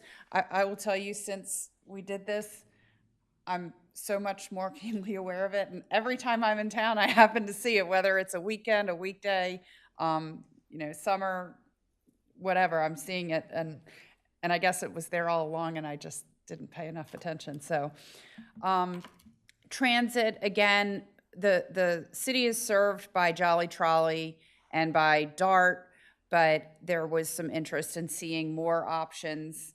One of the things that we heard from DART was that you do have the bus stop signs, but particularly down near the boardwalk, a lot of cars are using that for drop-off and the buses can't get to the bus stop. So there was some discussion about trying to make them more visible, maybe through pavement markings. And then there's no designated drop-off for Uber, Lyft, or other types of shuttle or rideshare services. Other issues that came up, confusion between a scooter and a motor scooter. The scooter, per the definition in the code, is the foot scooter that you stand on and kind of kick your way down the street. But then your scooter parking is really motor scooter parking. It gets a little confusing. Again, limited micromobility options are permitted in the city, and that creates more of a reliance on the car. If you can't, those electric scooters tend to be pretty common in a lot of larger places. Are there places that they could be used in Rehoboth without creating safety concerns? With the increase in electric vehicle usage and needing charging stations, deploying charging stations in a way that addresses, it's again another competing demand with your parking. Insufficient emergency operations awareness and lack of an emergency procedure during thunderstorm evacuations. So that, when thunderstorm comes, the beach needs to clear, everybody's going all at once, and is there a way to somehow streamline that? And then in that, if you're doing that for thunderstorms, it kind of gives you kind of the practice run for if you have a real evacuation for a major storm. So Evan talked a little bit about this. One of the short-term recommendations that you all supported was doing the temporary traffic calming on King Charles Avenue at Stokely and Newcastle Streets. So we were out in the field. We marked where the line work will be. I believe that's going to be installed later this month. And then the flexible posts will also be installed. And we have, as Evan mentioned earlier, we have 3 days that we will be here interviewing people, but there will also be Reach Out Rehoboth so that people can provide their feedback that way. So the idea is it's two different types of traffic calming measures. So on Stokely, it's the refuge island where you have just a small area where people can stop as they're crossing. And at Newcastle, you have intersection bump outs. And so one of the things we're trying to gauge is there a preferred method? Is one more preferred than the other, both if you're driving and if you're walking? So again, going back to the issue of the signalized intersections, and you get a green light and you turn right and people are in the crosswalk, it creates confusion. We talked before about signal timing and a leading pedestrian interval. What that does is it gives the pedestrians about a 3 to 7 second start in crossing the road before the vehicles get the green light. So they're already in the intersection when the green light turns green for the turning motorist. We put in a request to DelDOT to do a signal optimization study and also to look at the leading pedestrian interval. They have not completed that yet, but they said it will be done before Memorial Day. So we don't have a clear answer on this. I did follow up last week and we still didn't have anything. Yield to pedestrian signage. This is based on the Manual of Uniform Traffic Control Devices, or MUTCD. It's the R1-9 sign that we had recommended. We had recommended go on the signal masts. These are directed to motorists to remind them that they're supposed to yield to pedestrians in the crosswalks. And again, that is another one where Evan made the sign request to DelDOT. We are trying to negotiate that with DelDOT because DelDOT said that they are not supposed to be located at signalized intersections. So we're trying to work through how we can do, what are the options for that. The 30-minute parking markings, and again, the idea is that there will be marking as you turn into a parking space so that you're not into the space and then have to back out when you realize that it's a 30-minute spot. So those will be installed. This says completed in March, but I think it's actually going to be this week or next week. And then some of those signs are also going to be raised in height. Walk your wheels.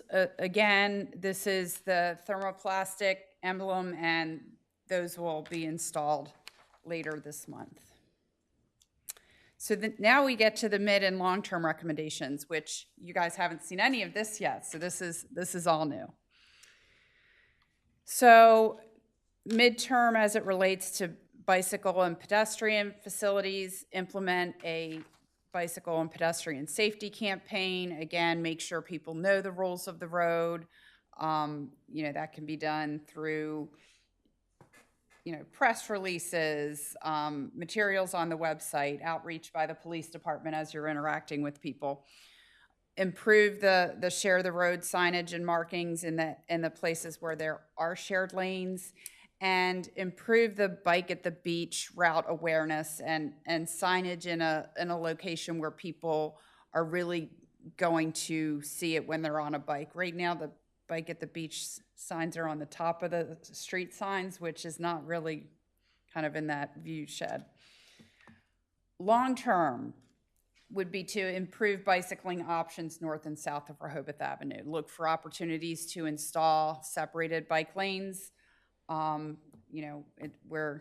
again, that's always a balance because of the issue of parking. But where there are opportunities to expand or to add bike lanes, to look at doing that. Identify, again, those safer, low-stress bicycle routes, and evaluate locations with heavy pedestrian traffic for marked crosswalks. And that's part of what we're doing with the demonstration project for King Charles Avenue. Is we're taking areas that we know that there's a lot of pedestrians crossing the street, adding crosswalks, and then other traffic calming measures. So, but again, the idea is that there are probably other locations in the city where you have large volumes, and again, Chief, your guys are going to see it, that might be conducive to a crosswalk. Parking. So midterm is to implement a digital parking permit system, which I believe you can do through Park Mobile, right? Should be able to do it through our provider, T2. Okay. Yeah. Through okay. And then consider time restrictions for metered spaces. Right now, you can park for up to 12 hours. You're not forcing turnover, which again adds to some of that demand. And then consider expanding the season. I know that there are definitely pros and cons of that, but again, as the shoulder seasons get busier and higher demand, it is hard to find a parking space even in March and April, I've noticed, in Rehoboth. And then long-term, to do a feasibility study for the development of a parking garage, and the study has kind of detailed steps and detailed information on what should be done in terms of the feasibility study for a garage. I know one of the concerns that has been brought up has been the appearance of a garage and compatibility with the character of Rehoboth. So for this presentation, we used an example from Annapolis, which again is a community with very strong community character, and they have a few parking garages actually, and they just have very high architectural standards for them. And then identify opportunities to create more public parking. And to that end, are there on-street places? And again, we're going to evaluate the traffic calming measures on King Charles, but again, the other kind of perennial discussion on King Charles Avenue is, should there be more perpendicular parking as opposed to parallel parking? So that's something that, again, as we evaluate these temporary measures, is something that you'll want to keep in mind as well. So there is more out west. We've seen there are a number of places that have gone to, they say 20 is plenty, is the slogan they use. And, so Boston is actually one of the places, but I know in Seattle, Portland, Boulder, Colorado, there have been citywide speed limit reductions, with some exceptions, obviously, right, for your heavier traveled roads. But for the residential areas, to say 20 is the threshold. Now, with that, it can't, there are things that go hand in hand with implementing a 20-mile-per-hour speed limit, and that is, sometimes it's implementing the traffic calming on the roads. It needs to go with a very robust outreach campaign, and it needs to be something that's recognizable, and that it means something. So it's not a matter of just passing an ordinance and changing the speed limit signs. There's a culture that comes with it that needs to go with it to make it successful. The thing with 20 versus 25, have you seen the yard signs that the Office of Highway Safety deployed a few years ago that said 25 she's hurt, 35 she's dead? I'm sure you have. The idea is that when you look at the kinetic energy, when you have a crash situation, that difference between about 20 miles per hour and 35 miles per hour is significant in terms of likelihood of serious injury or death.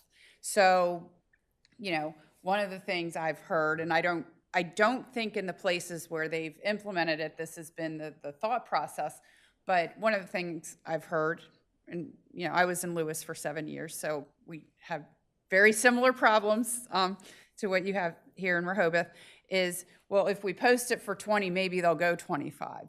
And that's not really the thought process behind it, but in the places they've done it, speeds have come down. Have they come down to 20? Probably not, but they have come down. Traffic calming in key locations. The Rehoboth Avenue roundabout, I think one of the big things is people coming into it on Rehoboth Avenue don't yield. And, I'd rack my head and say, well, gee, how could you make it? I don't know that you can make it any more clear than blinking yield signs. But for some reason, it doesn't really happen. So, and then there were also issues with people not yielding to the pedestrians in the crosswalks as they're leaving the circle. So again, we looked at a number of things. We looked at crash data. There weren't any clearly obvious solutions. So what we thought was best is to engage DelDOT to evaluate options to reduce vehicle and pedestrian conflicts, and vehicle-vehicle conflicts for that matter as well. One concept that we have in here, it's, you know, a high-level concept, is to add a crosswalk across Canal Street, but also to use flexible bollards and paint to channelize that right turn, because left turn movement onto Rehoboth Avenue is not legal there, but it happens more than once a day, I'd say. So, you know, again, trying to force people into that, this is the way you go. And again, that's something that could be done with flexible bollards on a trial basis, and it could either stay as the flexible bollards, many places do that, or you could do some sort of a concrete island if you determine it's something that you want to keep. Columbia Avenue, there's not a whole lot that can be done because the travel lanes are actually quite narrow. I mean, they're not, it's not a super wide road, but that is a road where you actually have speeding, not just speeding complaints. So our recommendation here was to add edge lines, and the speed hump that's there does not appear to be installed in accordance with DelDOT's traffic calming manual. So our recommendation would be to do, if you want to do speed bumps or traffic calming, vertical traffic calming in that area, to go through the process for designing it in accordance with the traffic calming manual. And then State Road and Hickman and Canal to install crosswalks and handicap ramps. And then the signs, this sign is also on the next slide, but I didn't put the picture of it on both sides. But again, this is just the sign that tells people there's a pedestrian crossing coming. Henlopen Avenue, again, there's not a whole lot of width there. And I think both with Columbia and Henlopen Avenue, part of it that makes it feel wide is there's those stone shoulders where people park. So that's where we feel that the edge line can create that visual cue that you don't have this wide open area. And then again, because Henlopen Avenue is so heavily used by cyclists, to have sharrows and make sure that the sharrows are, wherever you have a turn onto the road, that there's a sharrow shortly after there so that people know to expect bicyclists. Bayard Avenue, there's already the medians there, so install those signs to say, you know, there's pedestrians crossing, and have crosswalks on all the legs. Right now there's 3 legs of crosswalks, which means theoretically people would cross and then cross again, but what happens is people tend to just cross where there is not a crosswalk. So that's a location where it makes sense to have 4 crosswalks. And then the other thing that we've shown in this concept is having, again, to reduce the speed of turning vehicles, to use the flexible bollards to kind of pull out those islands a little bit. Again, not constructing it with concrete, but it just makes it so that people take those turns a little slower. Freight and transit. So midterm, increase on-street loading zone sizes where you can. I don't know that there are many places where you can. From the enforcement perspective, you know, where delivery vehicles are too close to an intersection, blocking crosswalks, or in the left travel lane, those would be the enforcement priorities, understanding that you can't, you know, not allow them at all when there's no alternative for them. Evaluate the potential for timed drop-offs. And I know that's been discussed in the past. We did start to kind of look more closely at it, but it truly is a pretty massive thing to review that, it will take some time. Improve the DART bus stops, again, whether it's painting on the street that it's a bus stop so that people aren't using it for other types of loading and unloading. And then long-term, explore options for a shuttle service to bring people into Rehoboth from outside. Now, again, I was in Lewis when Lewis Line was, we tried. We tried. And I think the idea of a shuttle service sounds easier than it is, and getting people to change their behaviors is very difficult. So, so I just feel like I need to give that caveat because it's a great idea. People say they want it, but I can tell you just from an example close by pretty recently, it didn't pan out that way, and it became quite controversial. So, and then the other thing is to identify drop-off areas for shuttle and rideshare services, so that where people, especially because you also have, I think there's a couple of the hotels that now have the street legal golf carts that they're using, just having a space where those drop-offs can happen that don't interfere with traffic flow. Other recommendations: establish consistent terminology related to scooters and motor scooters.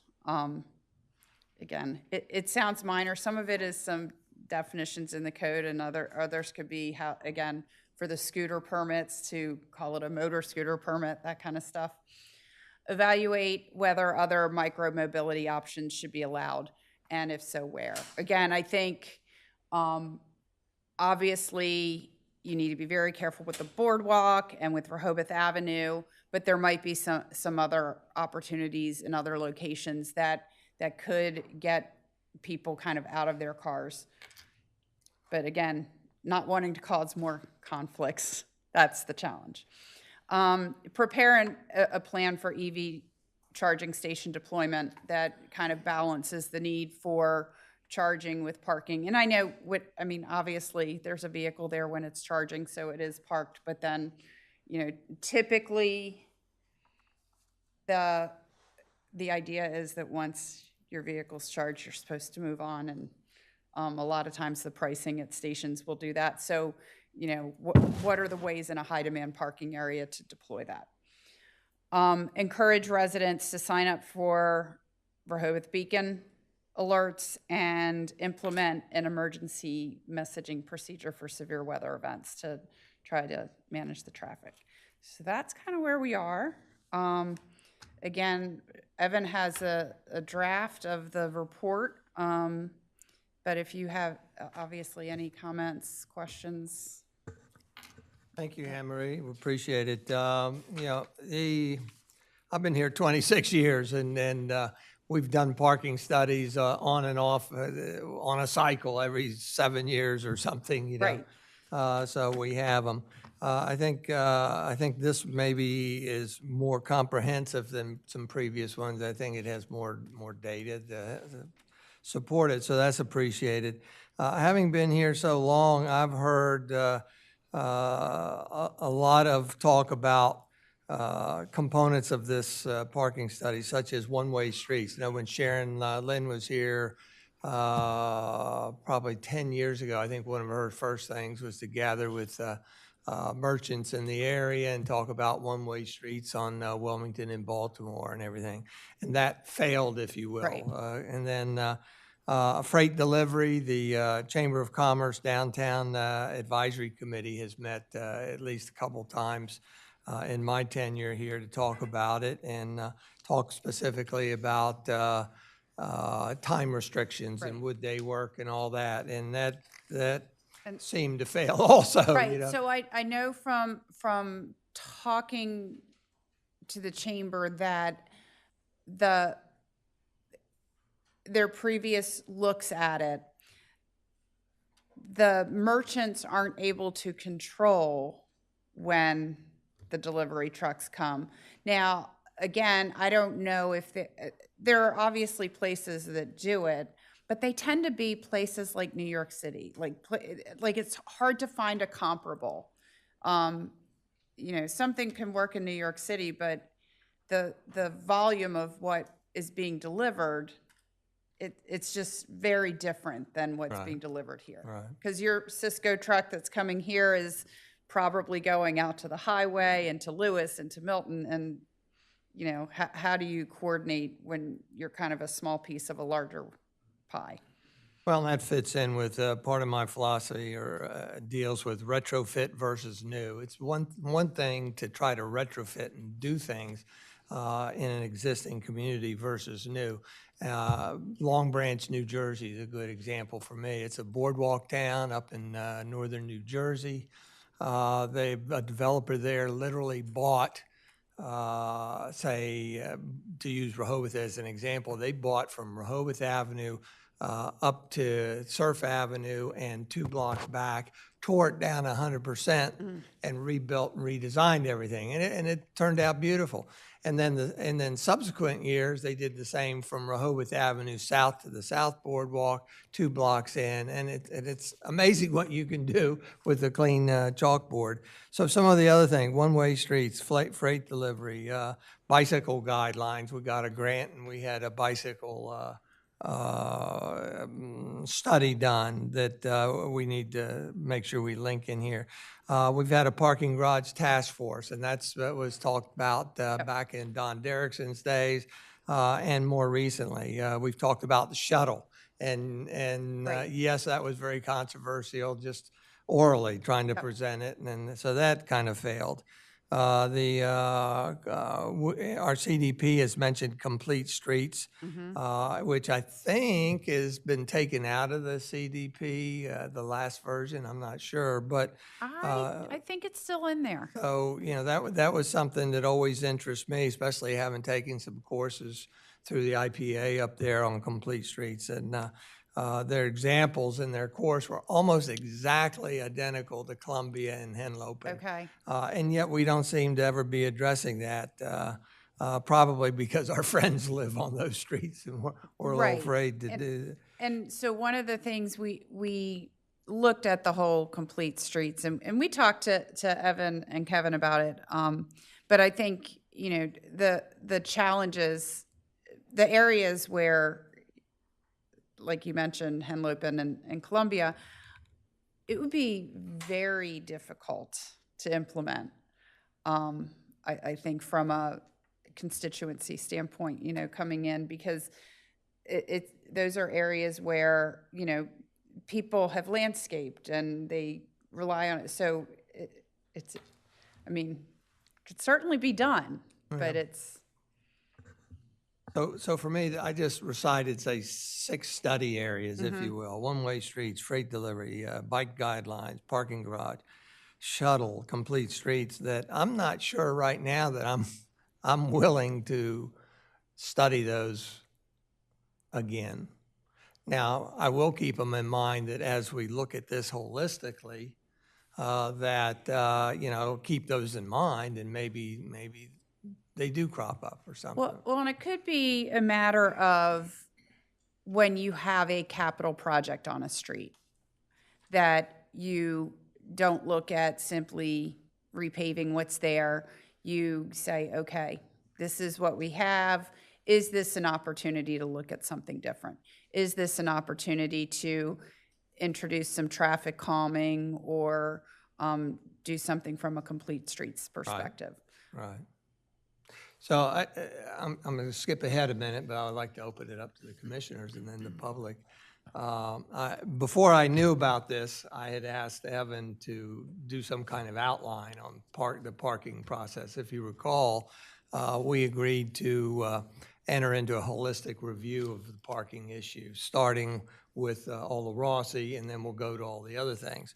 And so at our future meetings, we'll be talking about this, continue to talk about it. And we haven't designed whether it'll be a series of special meetings devoted solely to parking, versus trying to squeeze them into our workshop meetings Right. and everything. It all depends on content and how much time we have, but so those are things coming up that we intend to look at. I just don't know what that outline would be, but do you? May I ask a quick No. question? Yeah. This is not about the speed limit, but east of the circle, there are no speed limit signs on Rehoboth Avenue either way. Is there a reason for that? Coming into. Yeah, once you go around the circle and Come head, into town, around the circle. there are no speed limit signs at all on either side of the road. So once you enter, in my mind, what we think of as the city of Rehoboth Beach, even though it's before then, you don't know what the speed limit is. And that was actually, it wasn't my own thought, it was a thought raised to me by somebody in our neighborhood Okay. who observed it. I see Evan doing notes here, so those are some things that I think we can add to our outline of Yeah. things we want to address. But it's not a comment about the 20 or 25, honestly. It's Right. It's really whatever just the about speed signage. limit is, Yeah. tell people what it is. Right. Got it. Any commissioner comments? I just have one clarification. It's because, and I appreciate the approach that we're taking, that this is not a document for us to act on at this moment, and there will be much more to come. But I'm very curious about this notion of, that comes up periodically, the notion of extending the season. And I'm curious, not from, Anne Marie, your perspective, but from the enforcement standpoint, staffing standpoint, costs, and revenue generation. Those are the four that came to mind immediately. Are we evaluating if there was a seriousness about extending the season, do we even have staff in place that would do anything with that new regulation? Right, and that would certainly be a big question that we need to answer. I mean, I think in talking with some of the enforcement staff, not just enforcement, but, you know, we sell permits, we also Right. have office clerks. Right. You know, they are used to the season. A lot of these Yeah. folks are retired and it's a part-time job for them. So I think some of the feedback we've heard is some may not even be interested in coming back if it's going to be a longer season. They're happy with how it is now. They know what the dates are going to be. They don't want to commit to anything more than that. So I think it's a discussion that we're going to have with the team and figure out, you know, I've talked about in the past how the staff are currently in the process of evaluating the strategic workforce plan.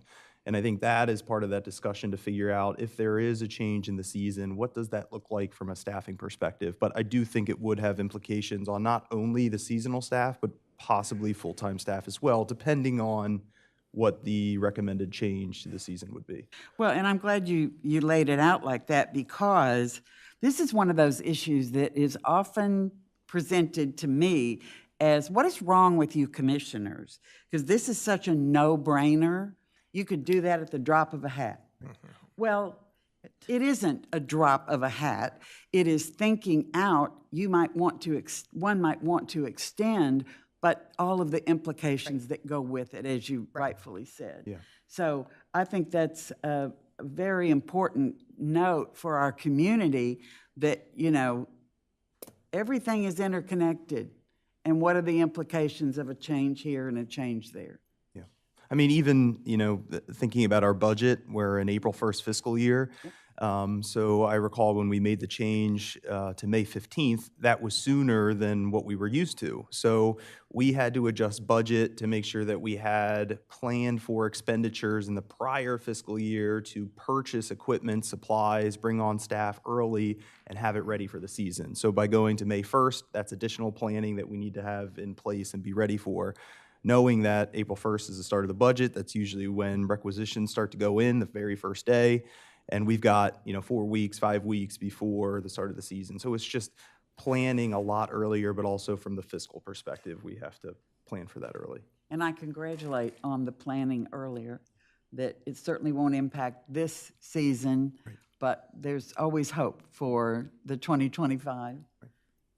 Yeah, Susan? and I missed the introduction to this topic. My intention is for us to receive this information and then talk among ourselves, get some input from our constituents, but primarily looking for omissions and things we want to add to our outline of content. So the intent today is not to take individual comments on individual topics. That'll come in the future.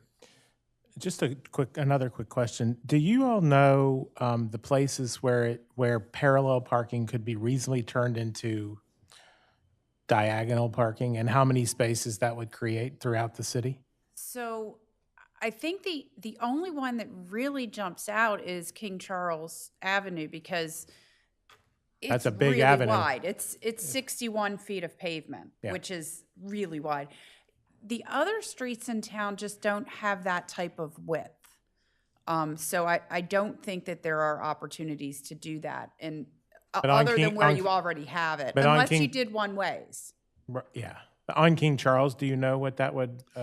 We did not evaluate that. We've looked at it we could- before, so those numbers exist somewhere. I remember them from From the different parking committee. meetings of how many spots it would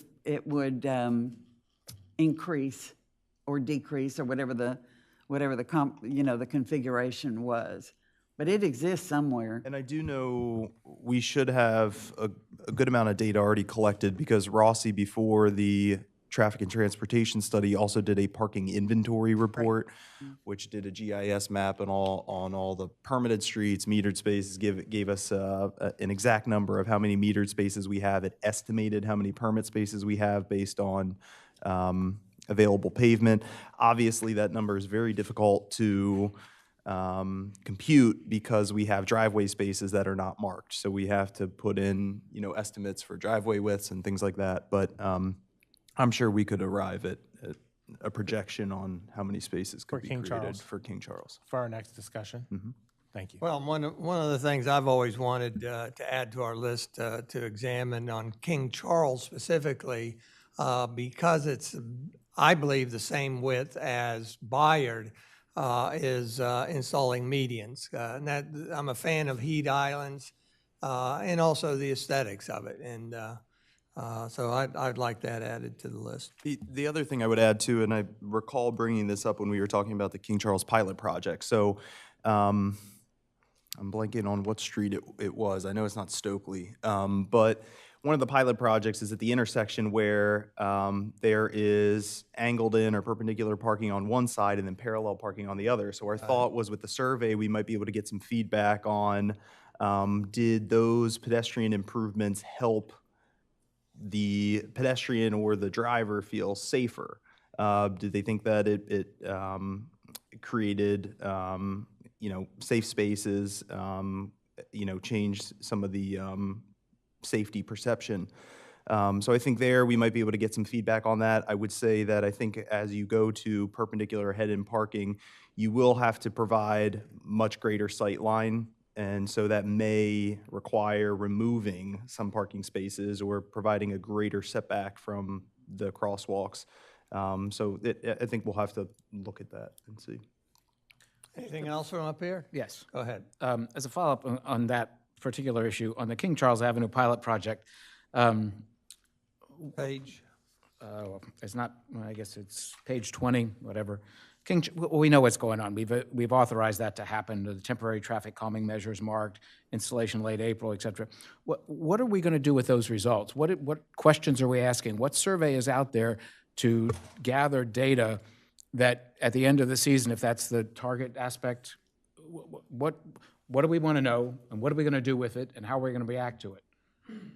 So the questions that we have, and I don't have them committed to memory, but maybe Lynn does, really are, one, have you walked through the intersection? Have you driven through the intersection? So we want to know how people, and then did they feel that the measures made them feel safer? And there's also a question of the two measures that are implemented, was there one that was preferred? So the idea is that if you then take that and carry it further south on King Charles, because we know that people are crossing at all of those intersections, what is the best way to do that? So would that question also say the purpose of this project is based on data here to install this on the rest of King Charles, so people are aware of that? Well, we didn't phrase it that way. We phrased it as, are there other locations in Rehoboth that people would like to see it? So, so King Charles is certainly one context, but there could be places that, we haven't thought about. So somebody might say, yeah, it would be great, on Columbia at such and such, to do something. So we kind of started with where else on King Charles, but really where else in Rehoboth, because, people who are walking aren't only walking here. Right. People who are driving aren't only driving there, so. And I hope that this research would reflect if they're visitors, they're owners. We do have that too.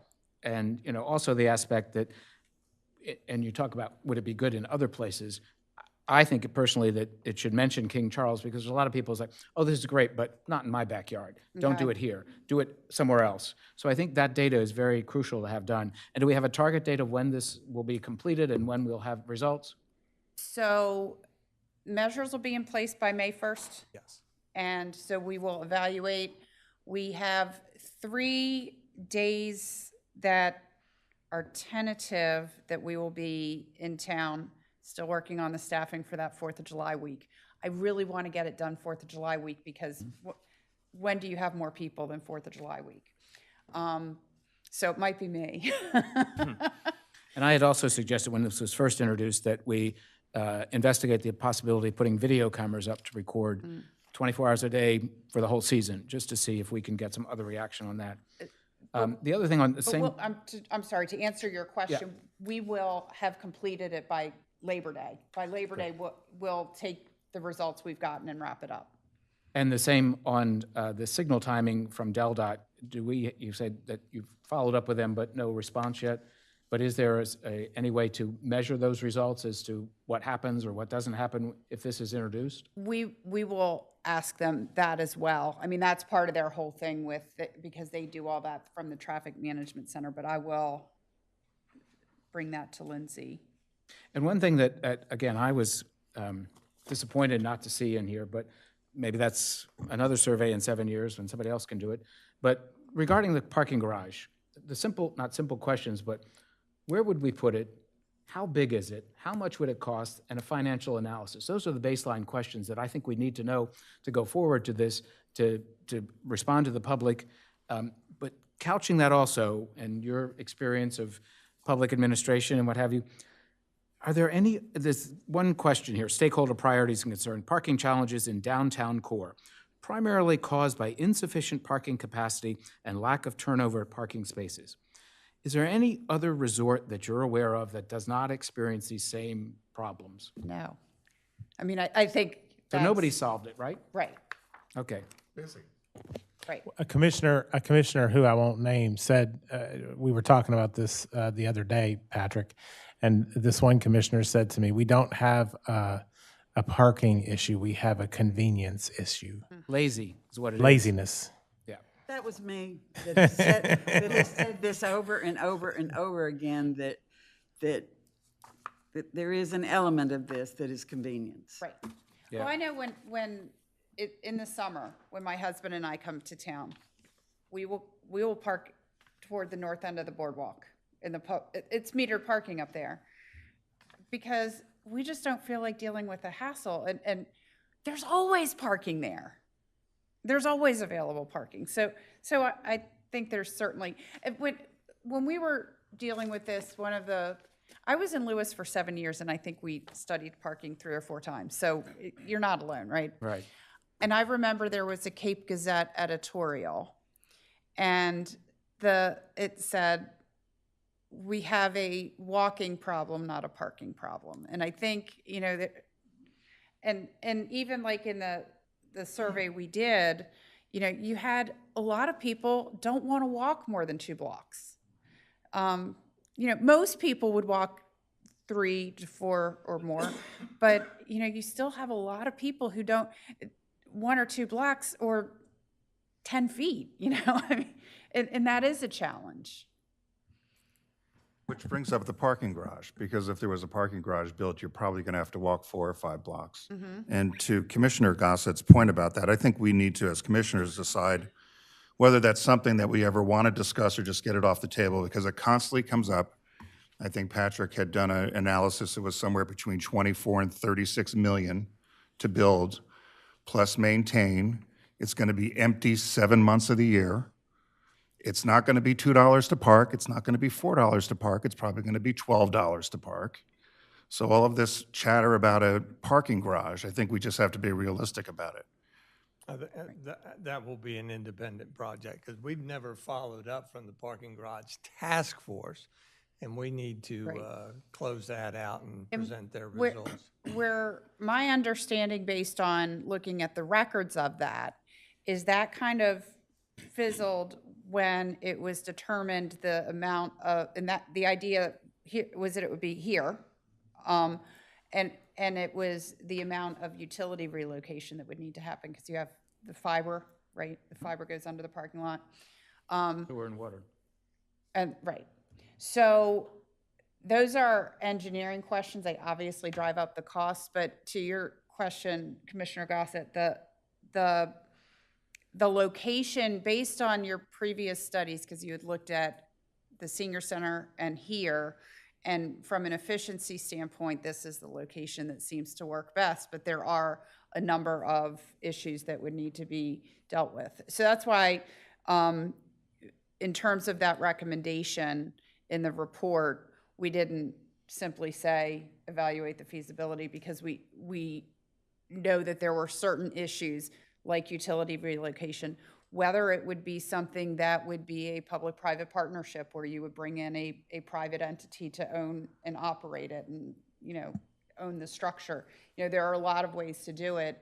But yeah, how do you make sure that you have the revenue to sustain it in the season where you're not paying for parking out on Rehoboth Avenue? Some of that could be still having turnover, still having, you know, if you have a garage, your on-street parking could be 3-hour maximum. So if you're here overnight, if you're here all day long, you're going to pay and park in the garage. But you'd also need to enforce it, which then goes back to your staffing issue. So, you know, again, it's not necessarily a simple issue at all. And did you have a point of view regarding, I know you mentioned the extending the season, May 1st through October 31st. You mentioned when you come in, you park at a distance. Did you look at a tiered parking structure as well, a recommendation for a tiered parking structure? So that the closer you were to the beach, the more expensive it was to help mitigate the traffic all clustering to get a beach spot. The idea that it's more expensive closer in. Right. Yes, that is in there. But I know you all did that a few years ago and then kind of. We talked about it. Right.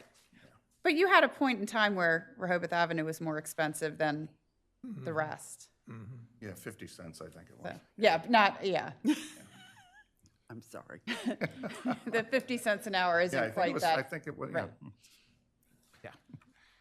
Anybody else before we go to the public? Just back to the speed limit signs on Rehoboth Avenue, the chief had a comment, I think, and didn't make it, didn't. I was just going to mention, I think they've been down quite some time. Yes, years ago, we had the speed limit signs. What ended up happening, quite honestly, nobody saw them because they had to be set back far enough from doors being open from the businesses and things like that. So, and with the trees, it just, the sight view, you could never locate them. And then so you had to put them on top of some other signs, and then it came a cluster. Not saying we shouldn't do it, because we should. I'm just saying that was the problem why we didn't reinstall them years and years ago after streetscape. That's all I was going to say. So it really was adding nothing of value except that, yes, we did have it. But isn't there something in state code that if it's not signed, it's 25?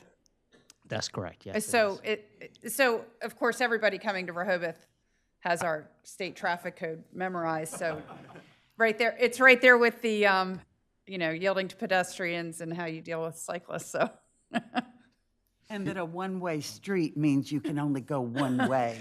You can only go one way at a time. It's a specific way, not that you're going one way. Right.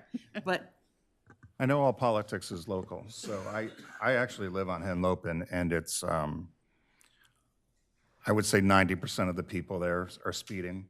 And I will say most of them live in the Acres and probably in North Shores and trying to get home. And a lot of my neighbors have asked about us getting the speed bump like they have in Columbia, but you're recommending that gets taken out. Well, I think it's more about doing the methodology that DelDOT recommends in the traffic calming manual.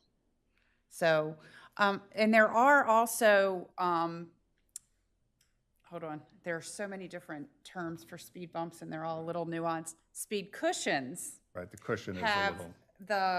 the brake in them so that emergency vehicles can go through. As somebody who does ride on Henlopen, I would hope that if you did something, you could do it so that not all the cyclists have to go around. Very good. But that's not me as a consultant, that's me as a, Oh, I understand. an interested party. Can we go to the public? Anybody? Any members of the public like to say anything? Jay and Frank and Carolyn? Just start off with your name and relationship to the city. Jay LeGree, and I still live on Prospect. I was at that meeting when the parking garage task force talked about parking garage, and we had a private company who wanted to build a parking garage for us. And I remember there were two stipulations that brought up contention. One was they wanted to control the price of parking in the rest of Rehoboth. They wanted to be able to set the hourly mark so they could feed people to the parking garage, which is not a bad idea. Another problem was they wanted us to hold the note on the mortgage for the parking garage. Thank you. Thank you. Thank you, Jay. Frank? Yes, Frank Cooper, 9060 East Lake Drive. I just had a question. The 20-mile-an-hour speed limit thing, I've noticed in some jurisdictions where they've used odd numbers to get people's attention. Park City, I was in a neighborhood when it was 17 miles an hour, which is an odd number, but I remember that because it was an odd number, and it makes you think, why 17? As opposed to a number that just like, yeah, it's just another speed limit sign. Yeah, so Have you seen that? I have seen it, and typically where you see it is on private streets, because the federal guidelines for speed setting require the 5-mile-per-hour increments. Okay. So on a public street, It's not legal. no. Okay. And my other question was for Evan. If he can, maybe I'll wait for it after the meeting. Thank you very much.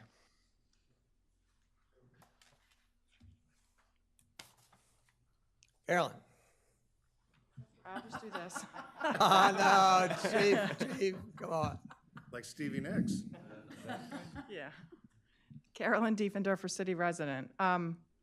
Two things. If you're seriously going to consider changing the dates and you're going to look at staffing, I think somebody also needs to do a survey as to actually how much an estimate of what you would collect. Because in the, Rehoboth Avenue is one thing, but the off streets, you get into October over on Newcastle where I live, it's residents in the middle of the week. It's not a lot of people renting the rentals over there and staying all week. So I think there needs to be, you need to look at the costs, but you also need to look at the revenue that you might get from it. The other thing I would mention is I think this is a great example of something that you should give to Streets and Transportation to look at and comment on. You've got somebody on that committee who deals in traffic calming or urban planning as his career, and that's why they asked him to join the committee. So I think this is a perfect example where our committee structure would benefit us. Thank you. Thank you, Carolyn. Anybody else? Walter?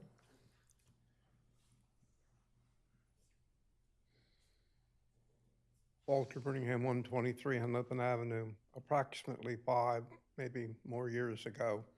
Streets and Transportation Committee, we had a DelDOT person here for advanced pedestrian movement on the traffic lights.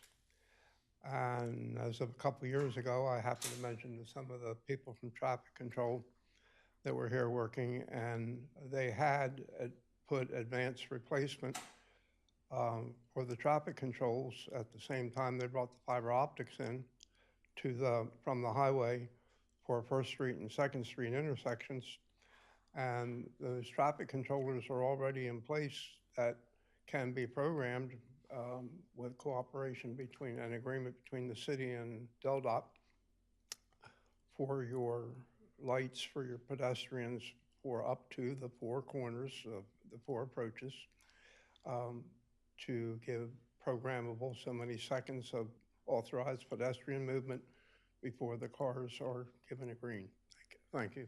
Thank you, Walter. Anybody else? If not, we'll come back to this table. So unless there's any further comments, we'll move on to the next thing on our agenda. Is that all right? Thank you, Anne Marie. We appreciate all your time here. Thank you. So Mayor, based upon the citizen comment, would we refer this to the Streets and Transportation Committee? We're not. We're not at that point yet? We're not sending anything to any committees anymore. The only thing committees can do are things that have been on their past agendas, and that's an outcry from, or that's an outcome from deferring to Tony on the committee structure change. And we can change our mind and choose to do that, but otherwise, right now, it will all be in front of the commissioners, which I'm fine with, actually. But And I would hope we all keep that question that Commissioner Bennett just raised in mind, because at some point there should be a handoff. And who is the appropriate way to hand it off? We only have a few options: staff, a current committee, a different committee. But I think it's very worthwhile to be thinking along those lines. Where does it go and how do we implement? Sure. Thank you. Thank you. Anybody else? If not, we're going to move on to the next item. I want to announce what our sequence is going to be here. We have another meeting at 2 o'clock. I think we have time to squeeze everything in. However, I will cut us off at some point. So the next item of business will be discuss draft grant agreements with Rehoboth Beach Volunteer Fire Company, Historical Society Museum, Public Library, and Main Street related to contributions approved in fiscal year 2025 annual budget. We'll do that first. Then we'll go to item C, discuss Planning Commission recommendations. Number 3 will be Chapter 92, which is B. 4 will be introducing the fee schedules, D, and 5 will be E. So I'm sorry to do that to you, but that makes sense for our timeline. Patrick, you're the sponsor of the grant agreements. Commissioner, Mayor, what about item C, 8C? It's number 2. 8C, I mentioned that as the second thing we would be doing. Okay, thank you.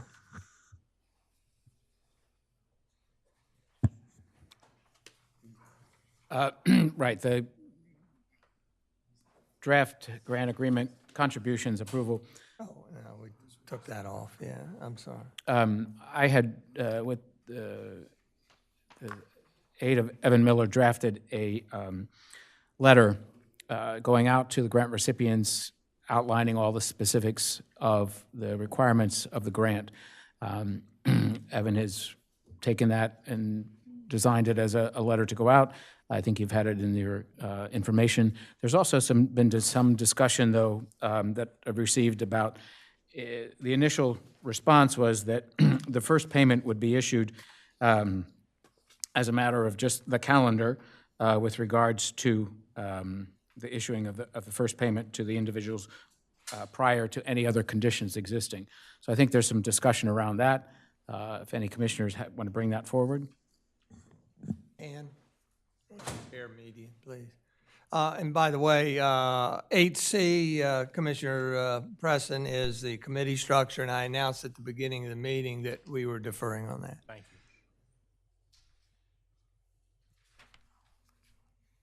you. We've got your proposal up on the screen if you want to go through any parts of it, or.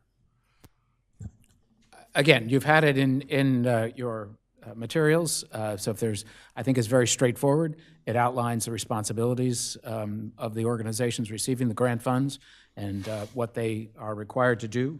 And as I mentioned, when we passed the budget, at the budget meeting, there were conditions imposed on the grant recipients, and those are not mentioned in the specific cover letter. It's a generic letter, but I do have those conditions that were that were developed for each of those.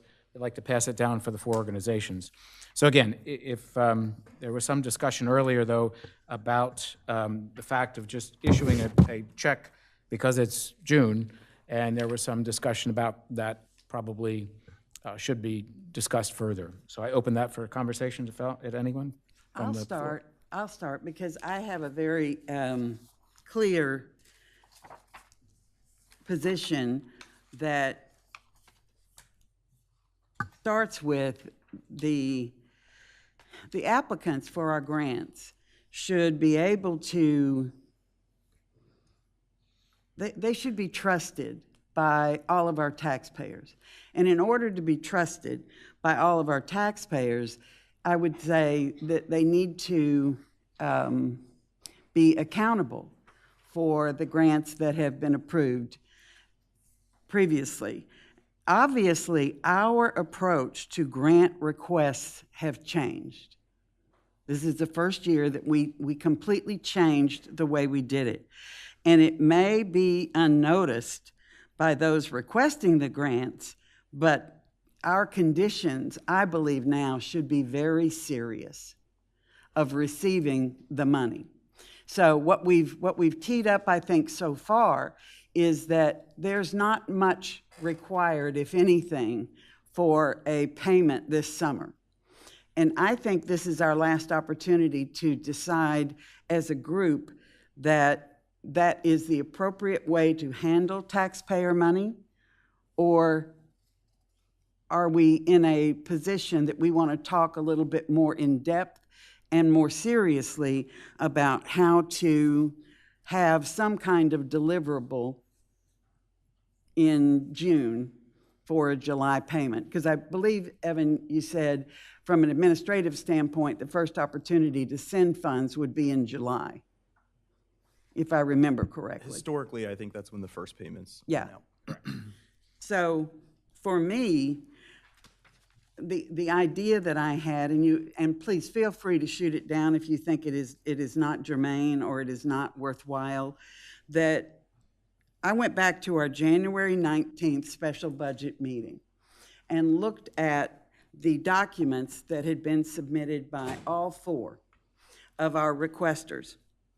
And what I found, just to be brief, and I did not want to go through those documents again, what I found was that many of the questions, separate and apart from a strategic plan, just the plain questions in the form, were answered with words like, we plan to increase something, we plan to promote something, we plan to encourage, we want more visibility, we want to do some participant questionnaires, we want to continue doing what we have been doing.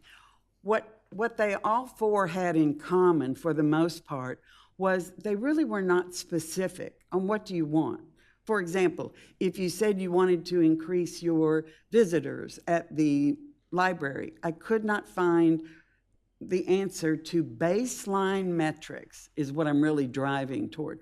Baseline metrics. You get X number of visitors today, and what is your goal? It's more about goal for me than strategic plan, because there's so much discussion of who's got a strategic plan, who hasn't done the work, who hasn't bothered to listen to us. We've changed our process, but our applicants really, in some cases, I believe, may be struggling with that type of change. So for me, in order for something to be delivered to the city on behalf of the taxpayers, it would go to the heart of looking back, and you would not have to recreate the wheel because you've had that form since a year ago, over a year ago. We had it as a support document for January 19th for everyone to read in the entire universe of who follows Rehoboth Beach. So if our applicants just went back into that document and tried to give us baseline metrics, it seemed to me to be a small ask in contrast to there are many other bigger issues that need to be worked on simultaneously for the completion of the grant at the end of the year. I don't know if I'm making any sense, but I brought it up back in January of asking about, well, what are your metrics? What are your baselines? And it was interesting to me, even after that questioning was done, some of the applicants had what I believe was an opportunity to go back into that form and say, well, what we really meant to say was this. And nothing happened between the January questioning about it and the passing of our budget in March. So I was just very concerned that if there is no partnership between our applicants that is demonstrated by their ability to respond to questions that have been answered, does that warrant rewarding them in July with a check just because they exist?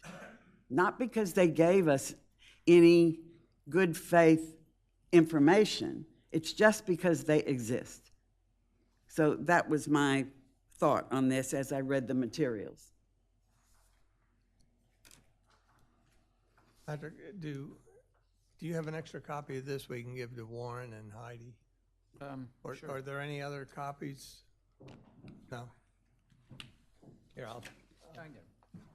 And I would also hope that that some information that was shared with, I believe, all of the commissioners by Commissioner Markert, who's not able to be here today, in my opinion, his remarks were very direct and valid.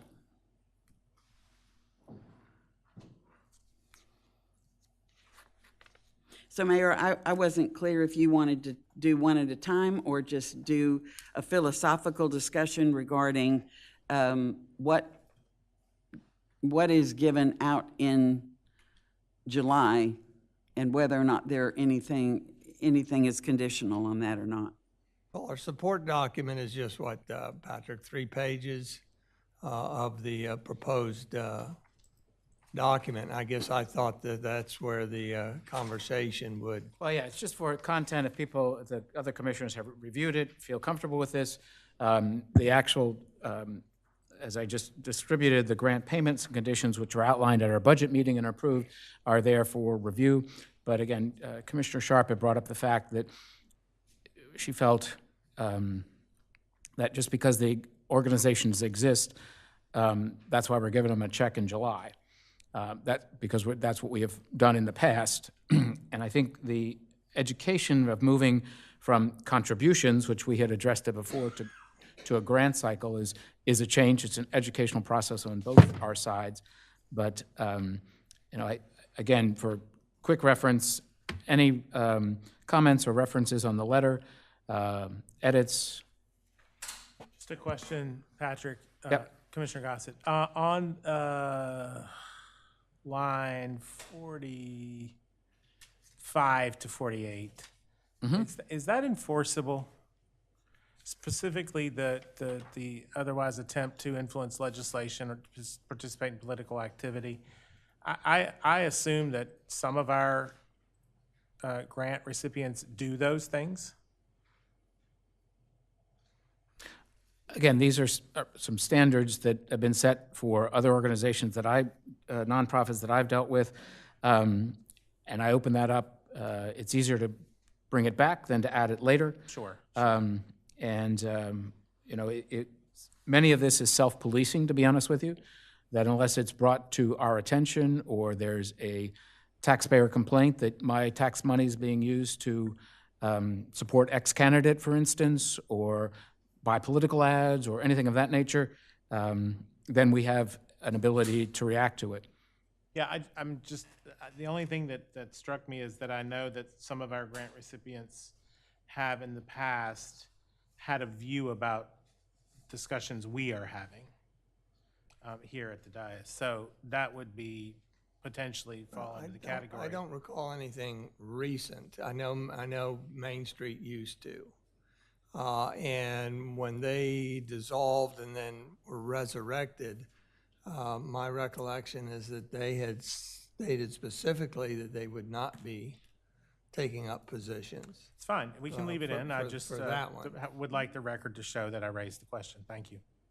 Yeah, I think it's a little bit tricky because the organization itself is certainly not supposed to take a position. However, this is a small town with a lot of individual people that are volunteering for a lot of organizations. And they personally, may very well have opinions. But as long as those are being made as an individual and not, like Susan today was very clear that her comments were personal of nature and not that of the Planning Commission. And I think you just have to be conscious of that. I don't disagree with you there. But again, this is a suggestion document.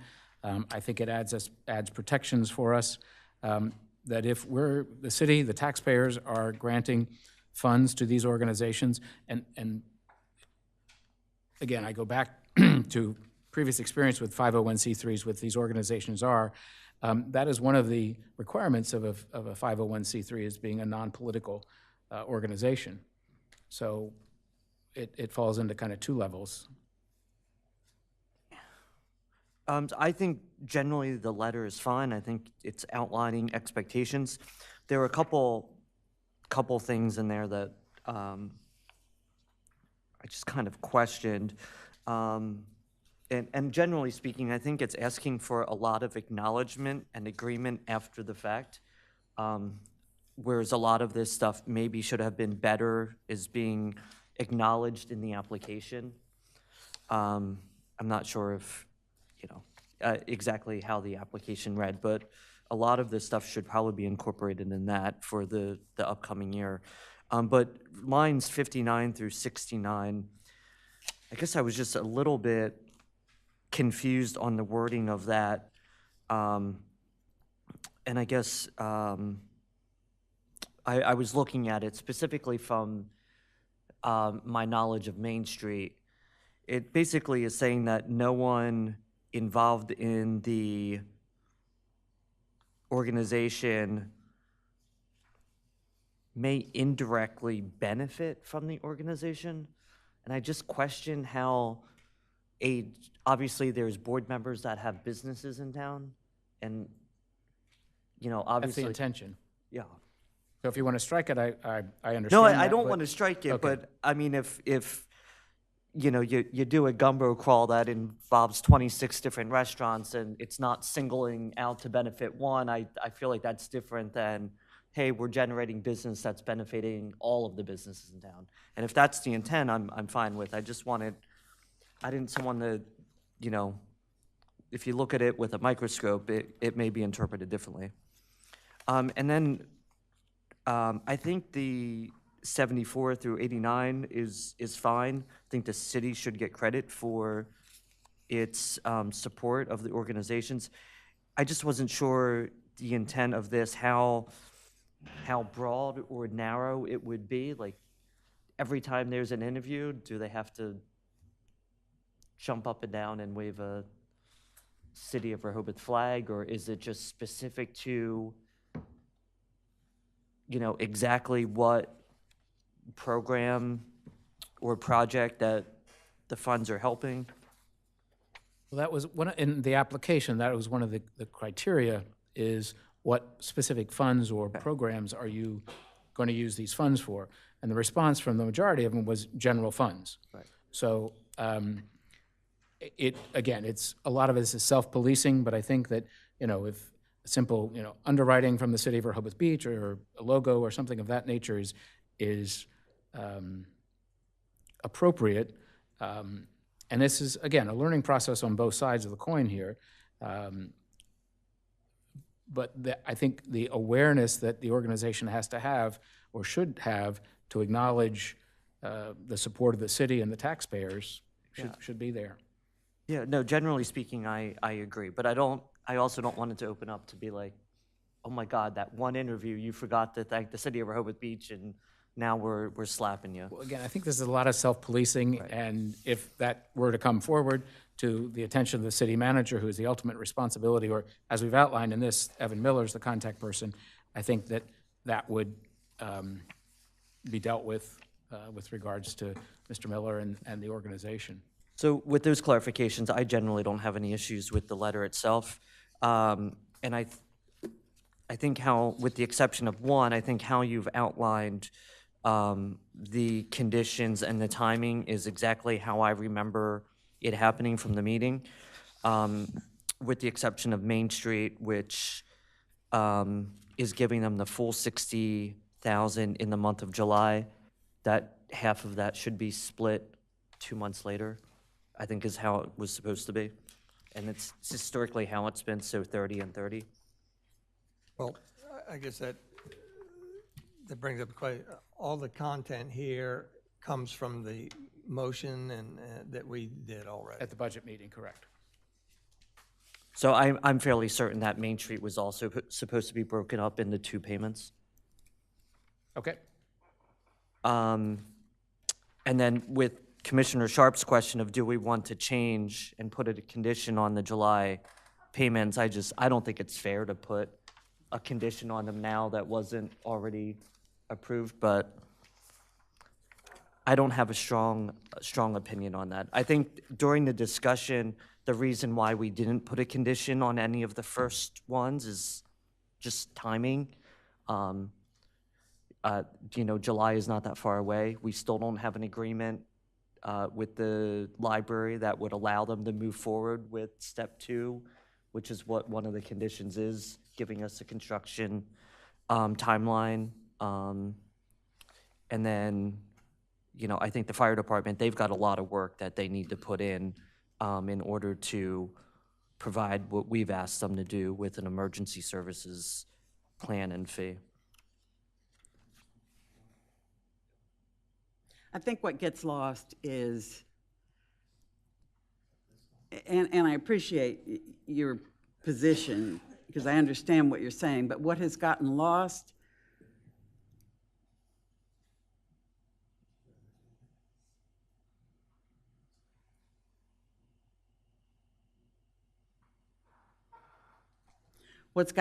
from the beginning of this is that I honestly took this new approach very, very seriously. And I will say again, we have applicants that did not take it seriously. I have given them opportunity after opportunity to correct course, and they have yet to step up to do that. So this was my last attempt at saying, before we start giving out money for nothing, maybe we need to draw some greater focus onto the fact that this process has now changed.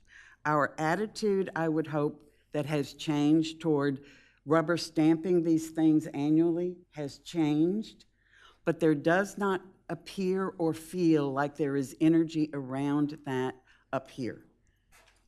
So I am only one person, and if the rest of you are not interested, please use your words and say you're not interested. Or maybe you are interested, I do not know. I'm interested and I am ready to move on.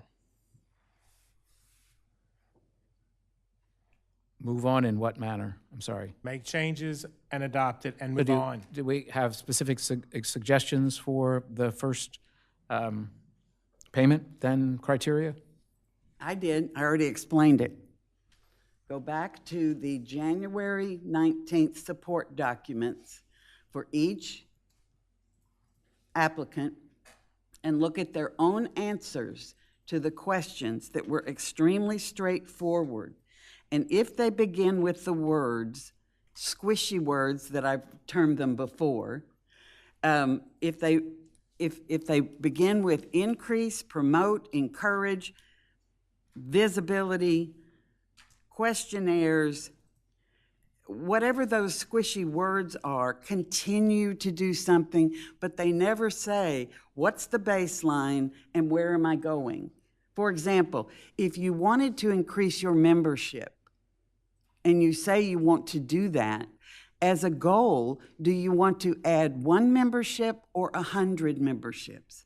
It is truly that simple to answer it in the draft, in the questionnaires that were sent out with the grants in the first place. And I appreciate, Commissioner Preston, how tedious this is, but it is what I experience all the time trying to get feedback. What do we want to do with this? It's a yes or no. If we want to leave it, that you get money for nothing, I'm only one voice. And maybe you can reconsider it for next year if you don't have any appreciation for, you teach people how to treat you, is what I'm going to end with. We have taught these organizations over time that we rubber stamped almost every single time their grant requests, which we didn't even terminate, we didn't even call them grant requests before now. And as we are trying to change and bring more discipline up here, my personal opinion is we have been met with a non-serious response from 3 out of 4 of our applicants. I'm just trying to correct course. If you have no interest in correcting course, then I stand down on it. Well, I think it's been said loud and frequently, Commissioner Sharp, and I've heard you. I certainly hope and expect that the agencies have heard too. And I'm willing to let that stand and have tighter expectations from them for next year. I mean, I think us putting conditions on at least a second or third payment, and us all saying up here that some of us were forgiving this last year. It was the first time.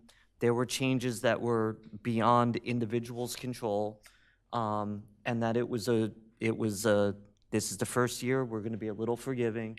I certainly do not expect that I will be that forgiving again in the future. And I think the fact that we've put conditions on the second and third payments make it clear that all of us are serious about changing how things are conducted and the accountability in the future. And I feel comfortable with that at this point. Thank you. Line 42, Patrick, you make mention of a timeline there, September 20th. I would suggest you just put at the regular commissioners meeting in September. Allow for different dates there. We conclude up here and we'll go to the public.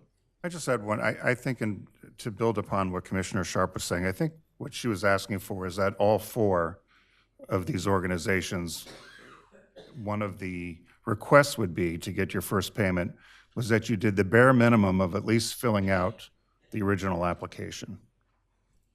And I don't think that's asking too much. Complete. To complete the application. I don't think that's asking too much. It's still 3 months away or 4 months away to fill out or to properly fill out the application. I know I was one of the people that were very strict that if we adhered to, you either submit your docs or you don't, only one group would have received money. So I don't think with all this time that Commissioner Sharp has brought up, that asking the other organizations to complete a full application in order to receive your first payment is out of line. I agree. So that's I would agree with that.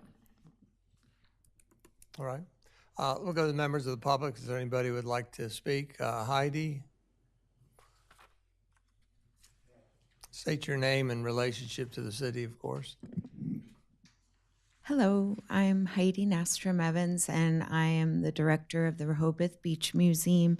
And I wonder if this is an appropriate time to discuss the language for the grant payments and conditions. Sure. Yeah. Yeah. Mm-hmm. Okay. So I am, the museum is undergoing strategic planning, and we don't want to rush that process. We actually want to do an extensive strategic plan, and I don't want it to be held against us in terms of the grant money that we we depend on to for our operating costs. How would we handle it if our strategic planning is still underway when it comes time to ask for the next payment from the grant award?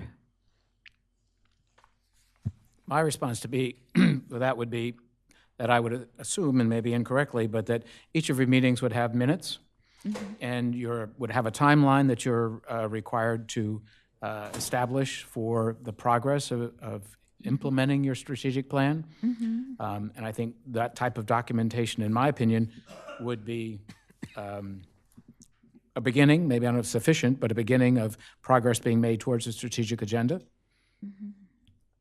And I'm expecting to see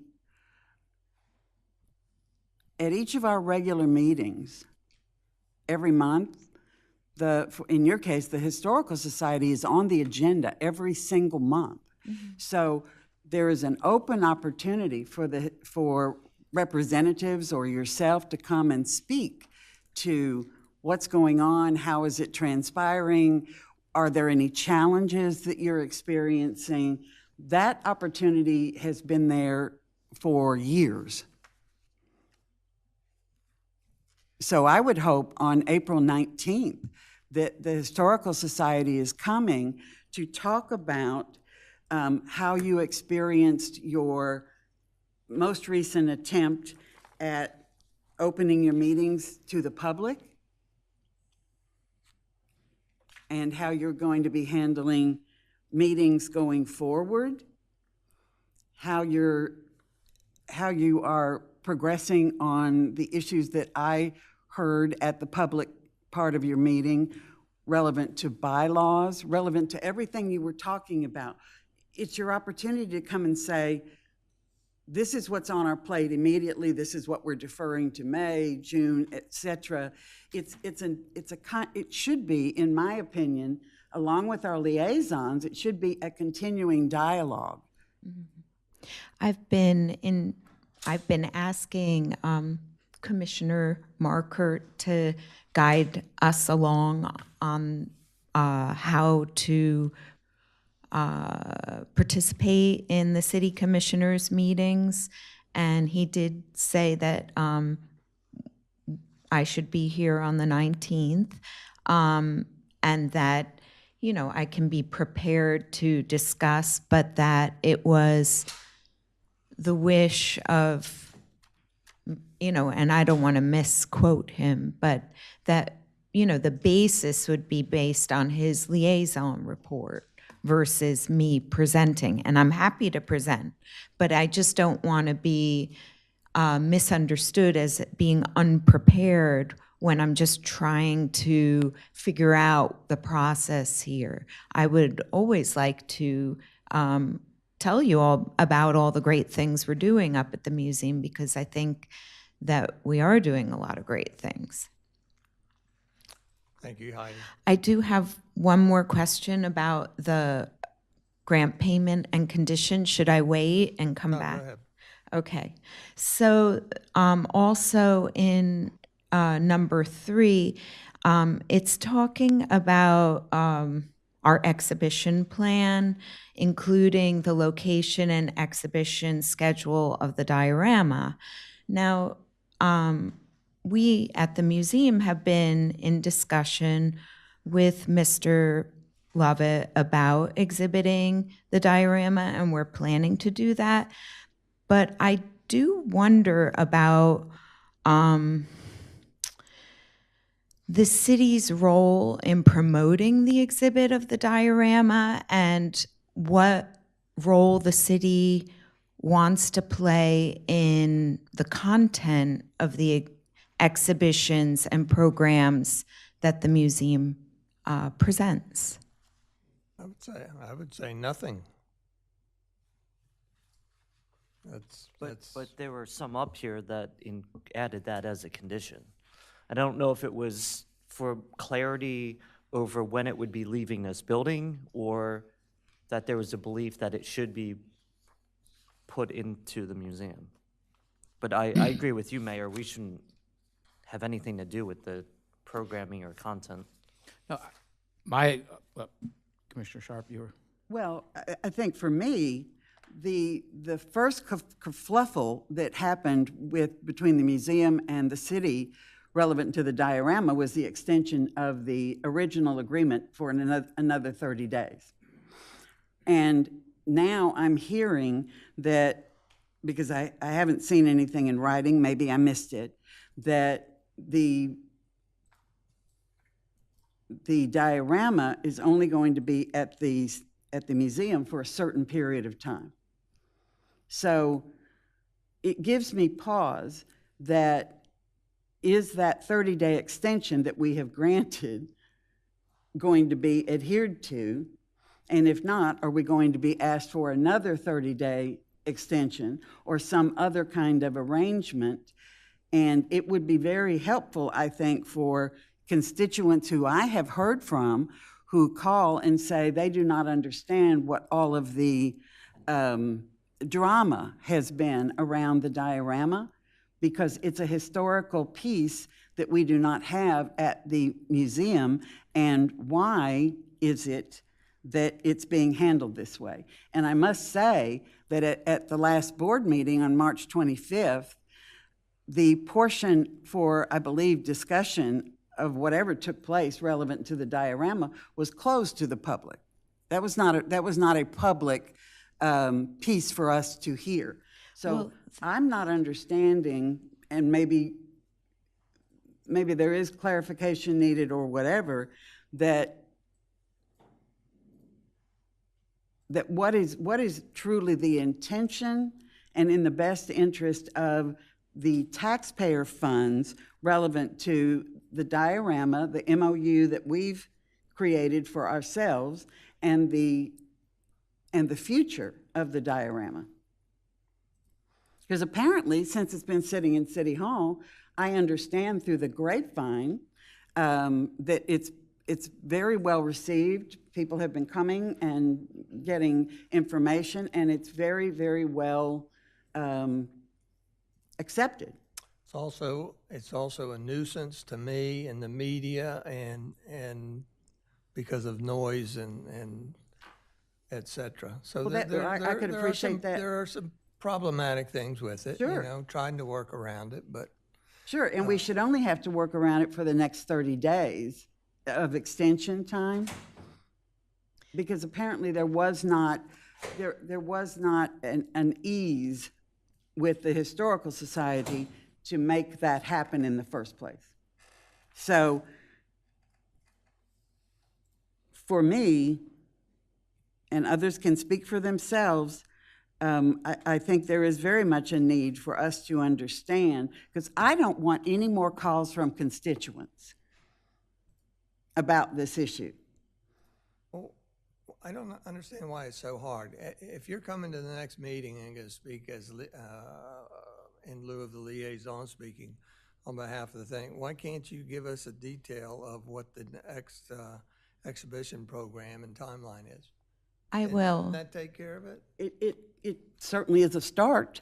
May I just respond to some of the I things? don't want to know the time and everything now. That is appropriate for the April regular meeting. Right. especially 'cause I I'm just on- wanted to ask about the MOU between the city and Paul Lovett and the MOU between the museum and Paul Lovett are two separate things, and there was no understanding on the museum's part that our MOU had to begin when your MOU ended. We've been in negotiations at the museum trying to figure out an exhibition schedule for the diorama.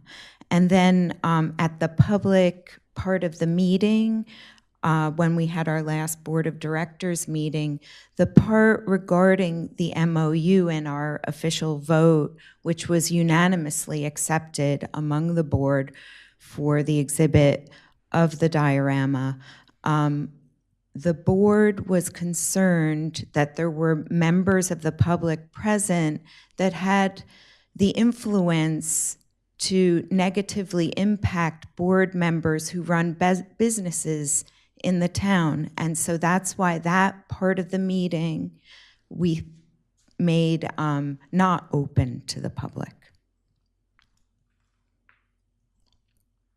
What does that mean? Can we? Does that not make That's sense? no, I'm sorry. I don't know what that meant. Okay, so there are board members. I'm going to have to intervene here. Is this the appropriate forum for this back and forth I've been suggesting that it discussion of defer to of the regular details? meeting and talk with Bunky on how much needs to be conveyed to us, if you don't mind. And I think Commissioner Markert would be very well served by making certain that there is a common understanding with the Historical Society or any of the other grants that we have, that a public, what the definition of a public meeting is. Because there seems to be some problems here that have arisen.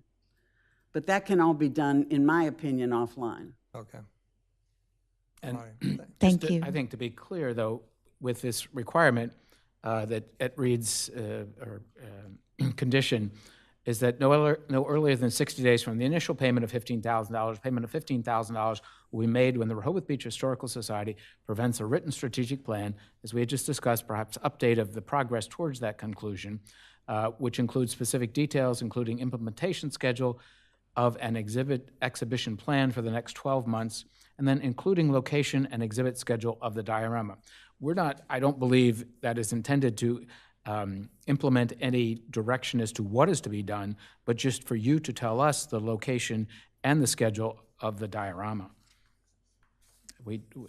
I see we have no role in any of that issue. The only MOU that was conducted between the city and Mr. Lovett and the diorama is just because of the location of that and the security and responsibilities of something happening to it. So there's a clear understanding of who, what, where, and how kind of thing. But to me, and maybe I'm wrong, this just says include location and exhibition to schedule of the diorama. That is for you to decide and to present. That's my understanding. I think you articulated that well. Yeah. Thank you. Thank you, Heidi. Warren, go ahead.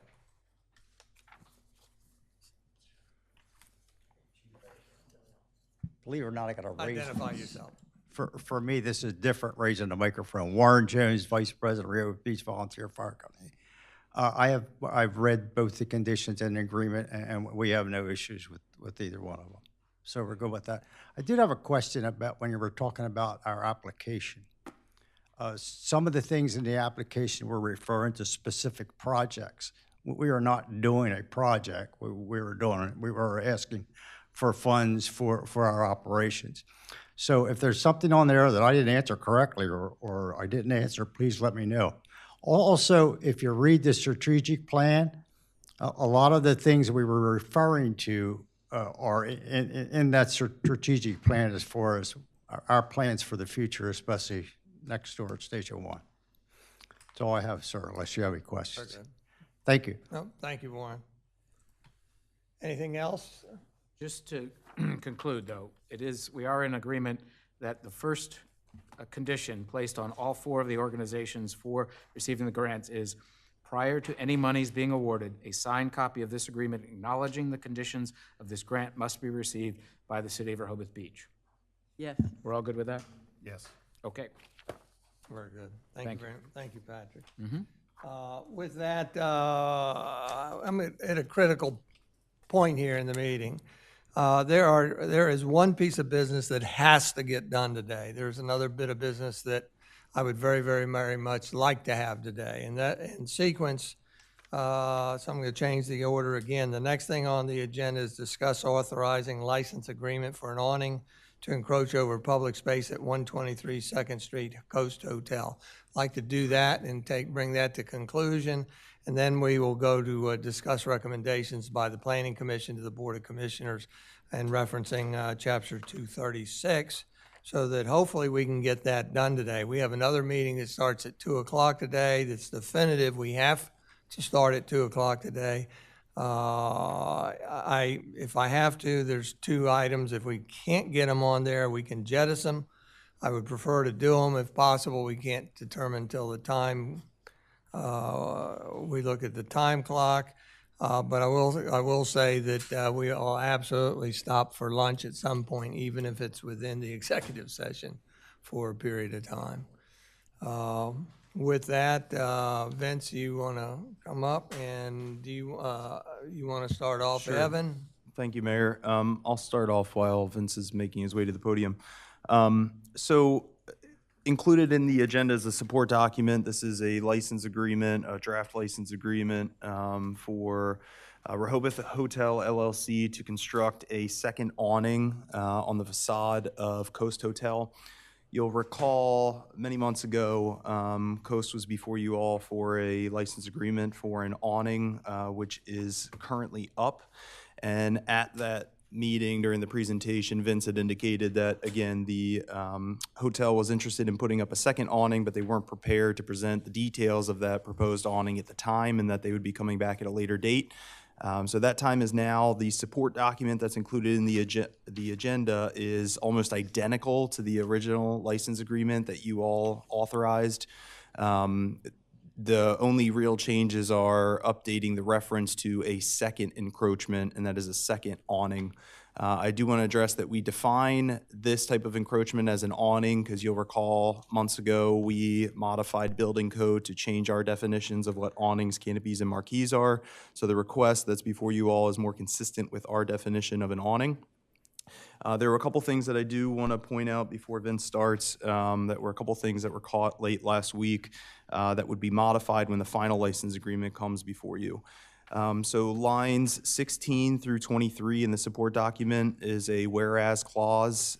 It makes mention of the licensee desiring to expand its initial request to construct one awning as detailed in the original license agreement, which has not yet been constructed. Obviously, that is inaccurate. The original awning that was from the original license agreement has been constructed. It was constructed shortly after the license agreement was executed. So this request, again, is for a second encroachment that encroaches 5 feet over Rehoboth Avenue. So we'll modify that. And then finally, on line 85 and line 99 in the support document, you'll just see that both paragraphs are listed as paragraph 13. We'll update that as well. So it's paragraph 13 begins on line 85 and paragraph 14 begins on line 99. With that, I'll turn it over to Vince. For Vince Robertson with Parkowski, Gherkin Swayze. I'm here with Mike Nash, who's the project manager for this hotel. I heard the mayor's instructions, so we'll be brief. I don't have a PowerPoint. Everybody will be happy to hear that. We came in and we requested the awning that's above the entryway doors, which you all have probably seen if you've been by Coast. That's the one that was. This right here. Yeah, that was approved.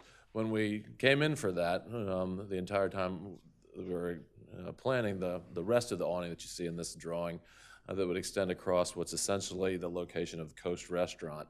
The one thing that Evan, I don't know if you mentioned, we do have the license agreement in place for the outdoor seating as well. That's already done and recorded, and also the prior awning agreement's been recorded. So this is just the final piece in that plan that's been talked about with you all from day one. Really, we think that this will be an attractive amenity to the structure. It was always again planned. It sort of sets off the fact that there's a restaurant there as well. So with that, unless there's any questions, Mike's here if there's any technical questions on the construction of the awning. But really, that's the long and the short of it. It's pretty straightforward. The other thing I'll just add is that rather than enter into an addendum to the original license agreement, we thought the cleanest approach would just be to terminate the old license agreement and enter into a new license agreement, again, which articulates both encroachments. There are, in the support document, you'll see there are exhibits that detail the original awning request as well as the new awning request. So one document, one clean document to capture both encroachments. So. And right, we had talked about that, and we're good with that as well. So a reminder that this is just a workshop. This is an introduction. What I intend to do, put this on the April regular meeting for a vote. And so this is the opportunity to ask any questions or make any comments. As you can see up there, you've got the only awning is this one here that we're adding, right? Right. So the only thing of significance for me is that it's much deeper, I think, than the original that's up there, right? It's a 5-foot depth, whereas the other one was a little shorter. I think we just need to keep that in mind because we've got some other hotels coming up that are going to have awnings, and they may want them the same depth or deeper. And in my mind, I'm looking at what the totality of the width of the sidewalk is, and whether it's all appropriate or not. And I assume Matt up there, that I assume these are all engineered somehow because at some point, they would need to be engineered. So I don't have any further questions. Since Matt's here, I don't have any objection to what you're proposing, but I do have a question for Matt. Isn't there a restriction on depth encroaching over city property? I seem to recall that from my own experience with the city.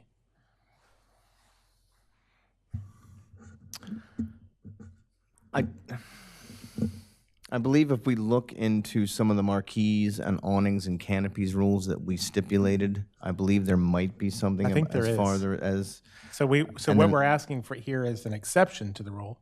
Again, no objection to it, but I can go back to documentation that I had with the city and my own experience where there was a stipulation about depth. Certainly, we would have to take a look at what the new code and what the new ordinance that we adopted it looks like there. I just want to make sure we don't end up in a situation where we, at the 11th hour, find out that what we're looking at is wrong. That's all. I have no objection to what you're doing at all. Yeah. Well, and if there is a limitation on the depth, I'm not sure that we have the ability to change that, or do we? Just to clarify, so this agenda item flows from City Code Chapter 102, Article 19, the licensing of awnings, canopies, and marquees. Yep, which we changed. We changed that, and there was also discussion of more intensive regulations, which were not adopted. Right. So the requirements from Chapter 102 apply here. They include items such as building department has control over the gutters, making sure the gutters are clean. There's adequate downward facing lighting. But to the extent that there is a depth requirement, it's not located in Chapter 102. I can check another article, but I do not believe those were adopted. Okay. So the applicant needs to understand that we need to do some further research and look into the depth of it. And if so, we will be back to you so that we can follow through with putting this on the April And that was voting our meeting. understanding as well with regard to the dimensions. And, you know, the size of it was driven by what's sort of reasonable for that building. But also, that's probably the widest sidewalk, one of the widest sidewalks anywhere in Rehoboth, you know. So it was, you know, proportionally small given the depth of the sidewalk there. So, Thank you. understand. Yeah, Alex is correct. So we had a large discussion about awnings, canopies, and marquees probably for about 8 months. And that's correct. I think the only requirement that we have now in our code under Chapter 102 is that the awnings, canopies, and marquees have to be at least 8 feet above the sidewalk, and this request is. So. All right, Walter? Thank you. Walter Brittingham, 123 Henlopen Avenue. My personal thoughts, I think, are relative here. I think this project has been, the overall project up on the corner has been out of hand. And, but you've done what you thought was right in the past, but I don't think any more exceptions or things should happen unless to be sure that all the parking that was being reimbursed to the city, check or some kind of payment for all that parking for the high season in the city's parking lot has been received before they get additional stuff. Thank you, Walter. Only I think that Mr. Miller and Mr. Dukes could answer that question, and maybe Mr. Miller could say you surely should know whether it was received or not. Thank you. I'd like to finish. Go ahead. We've given permission already for the outdoor seating. Is that correct? Correct. Yes. Correct. Okay. All right. Thank you. The only thing that I would ask as we come forward, back with your report, that you would, what brings to my mind on this visual here, which I think is very nice, are the signs. And if you would make sure that you will have a written report in presentation of this, that all the signs are in compliance with 270-60, 270-66, and 270-67. Thank you. Clarify what you're talking about. There's a maximum number of signs allowed on a building. Here and here. Correct. And on the awning, and again, I believe it's There's something up here, I think. requirements, but I would just like to have that in writing, that they are in compliance with those chapter sections. And that would come from us. That's right. That's what I'm asking for. All righty. Thank you. All righty, gentlemen. Thank you, and thank you for accommodating us. Thank We you. appreciate it.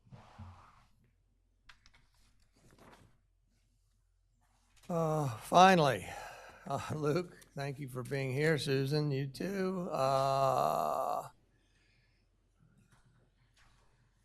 Next item of business is discuss recommendations by the Planning Commission to the Board of Commissioners to amend certain sections of Chapter 236, subdivision of land and site plan review, and Chapter 270 zoning, with a focus on Planning Commission's recommendations to insert a new subsection 236-8.2 titled Consolidation of Lot.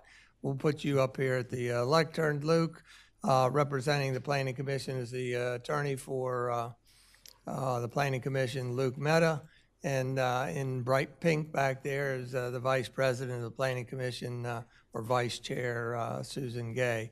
As you know, this down here, there is Planning Commission recommendations regarding Chapter 236. It's in a red line version. It's dated January 12th.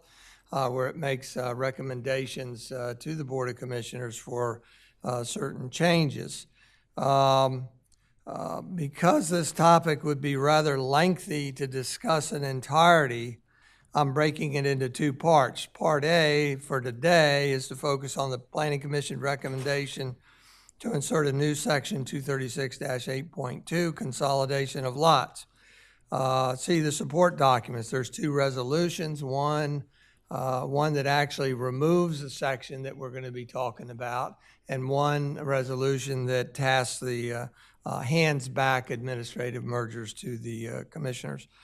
And I understand from the Planning Commission that there's a need to address the content of the proposed insertion of a new section 236-8.2, as the Planning Commission has cases pending that are impacted by how we will address that recommendation.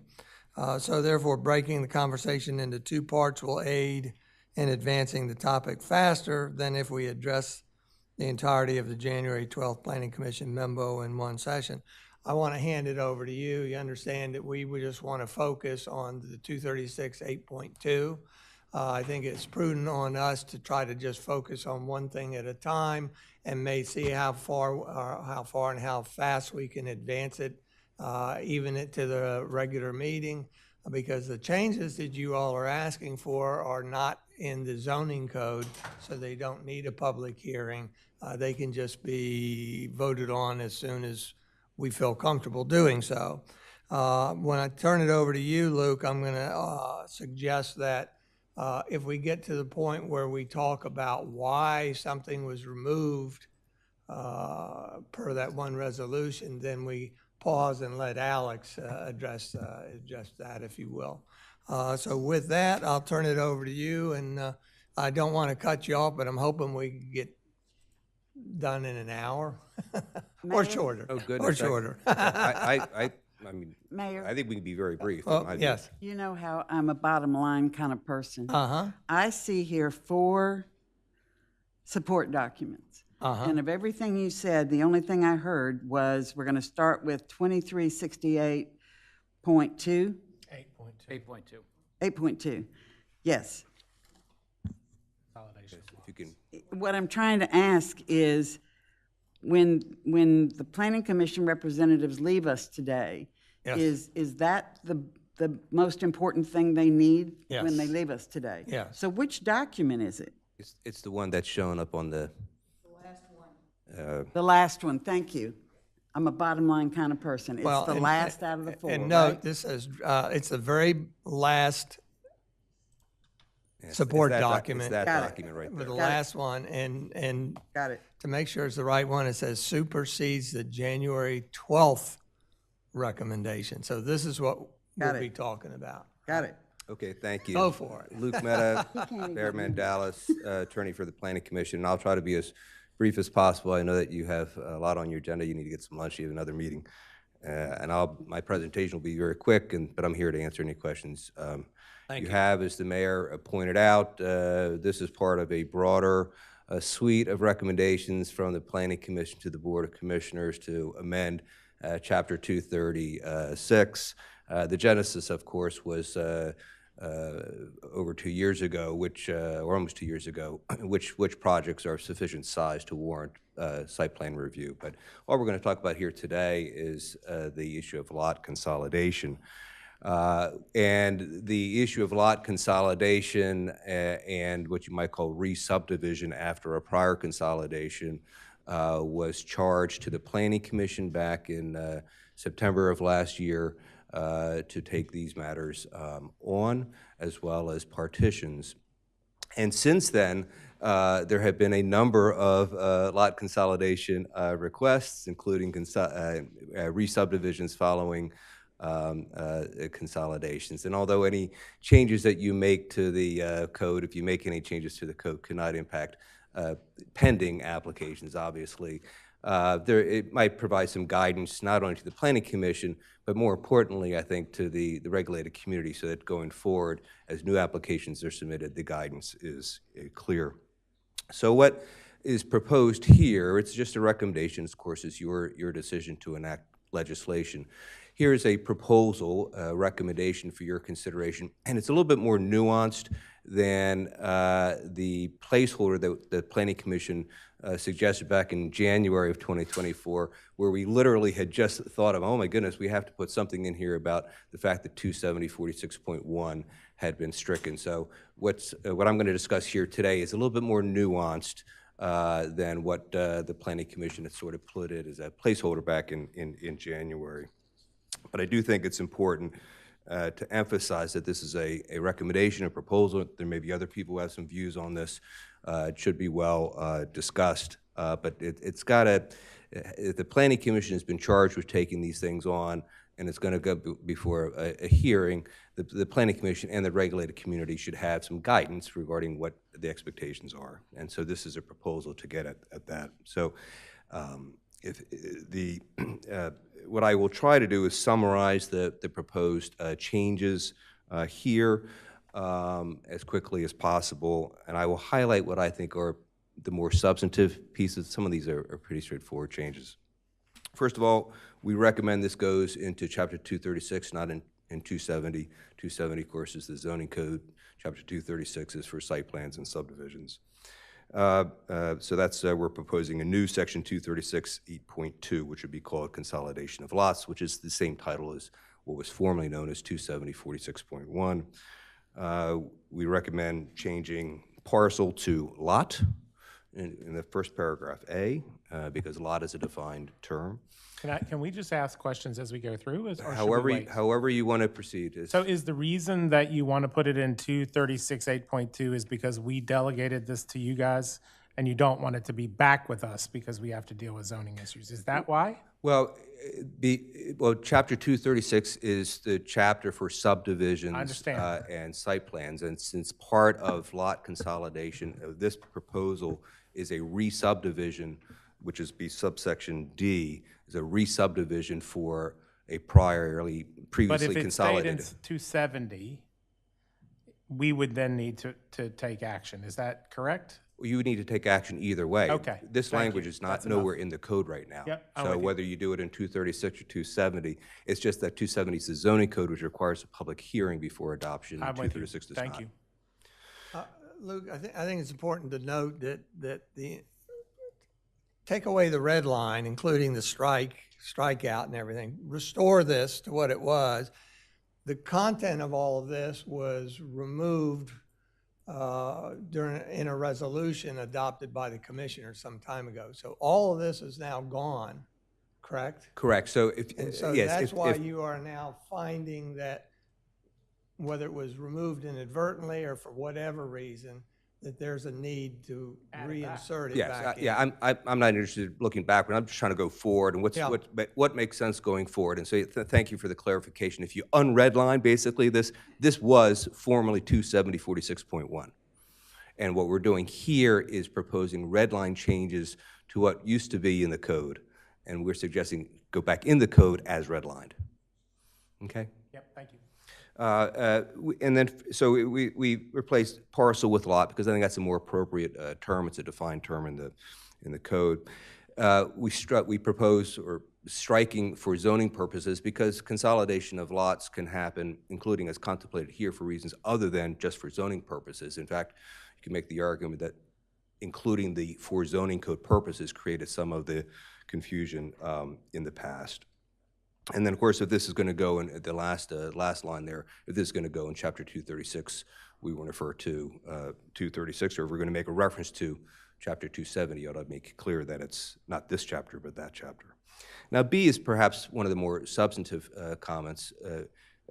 B says, no lots may be consolidated unless the lots are under common ownership. And the proposal here is to add a parenthetical as demonstrated by common legal title. Here, the idea is to make it clear for the regulated community and the planning commission that we're talking about looking at the actual deeds, whose names appear on the deed, the title holders, which would not include beneficial owners. So if it's a common ownership of beneficial owners of a trust, for example, you need to have the actual trustees or the actual owners, the legal title owners on the deeds to demonstrate common ownership rather than beneficial owners. So that's the intent of this new language that we're proposing as demonstrated by common legal title.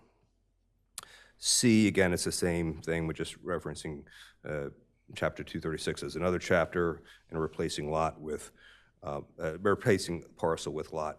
Now, D is an important policy issue. You are the policy makers. This is just a suggestion, but I think it's quite important.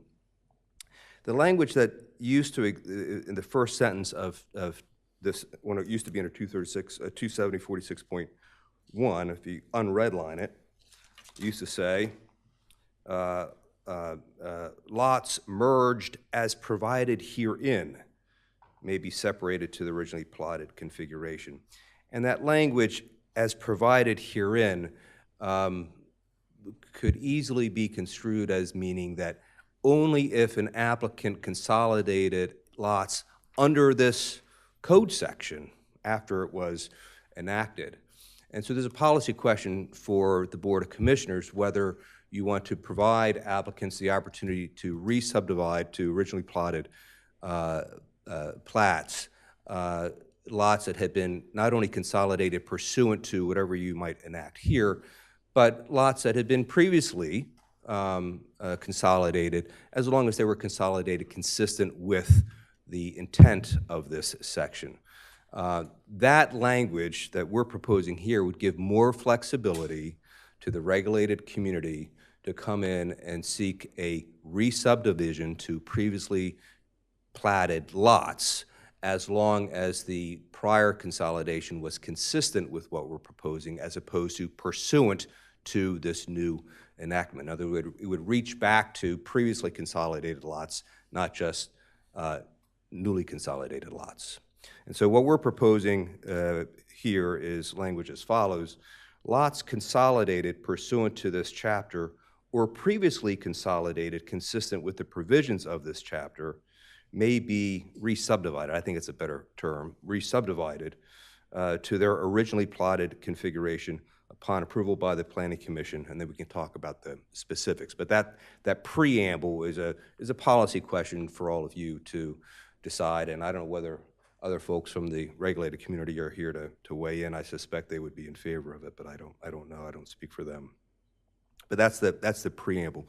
And then we get to the guts of it, and here the changes aren't substantively any different than what used to exist in 270-46.1. It's just some wordsmithing, largely by me, to make it hopefully clearer what the requirements would be to re-subdivide to originally plotted lots following a prior consolidation. Basically, if you boil all this mumbo jumbo down, if there's a re-subdivision to previously laid out plots following a consolidation, the applicant would only have to demonstrate with respect to 270-22 that a 4,000 square foot rectangle could fit into 5,000 square foot lot. That's basically what this language says for purposes of compliance. In other words, you don't have to comply, the applicant would not have to comply with the other sections of 270-22A, only A3, which is the 4,000 square foot rectangle.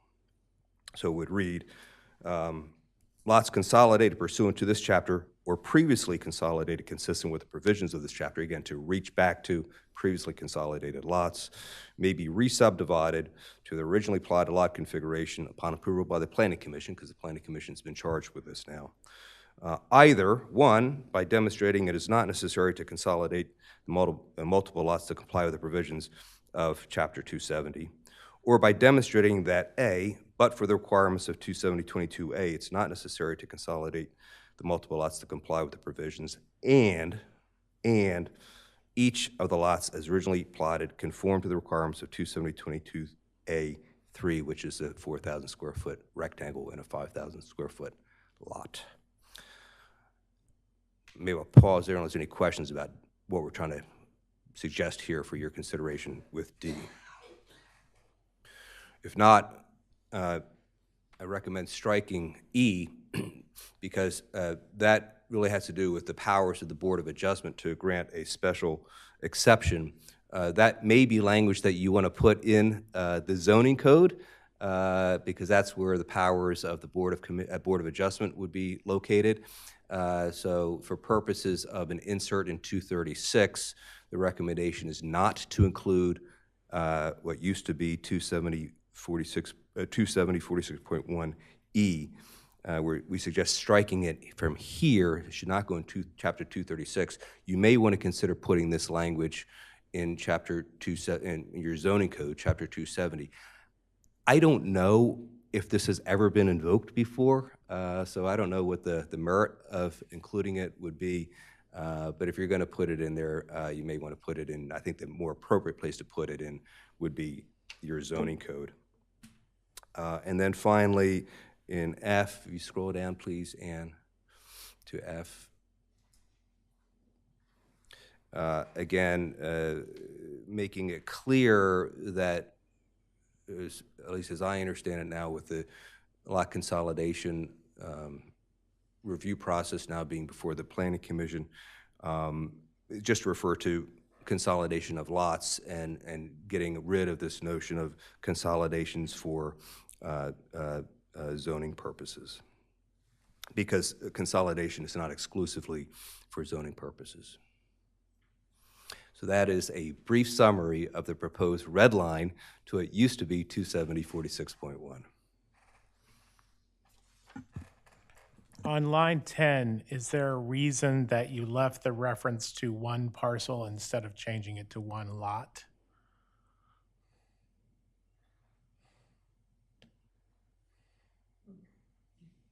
Well, so, yeah, so yes.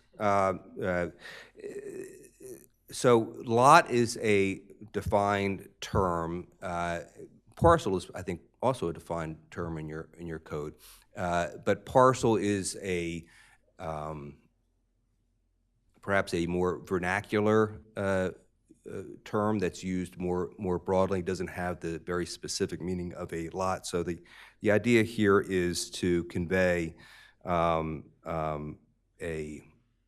the notion that people will try to will seek to consolidate lots because it could be either one, quite frankly.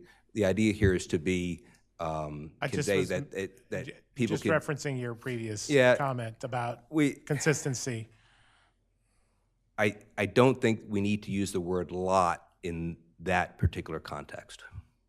I think a more generic use of the word parcel when we're conveying when multiple lots are utilized as one parcel as evidence to the placement of a structure really goes to how people use their land, basically.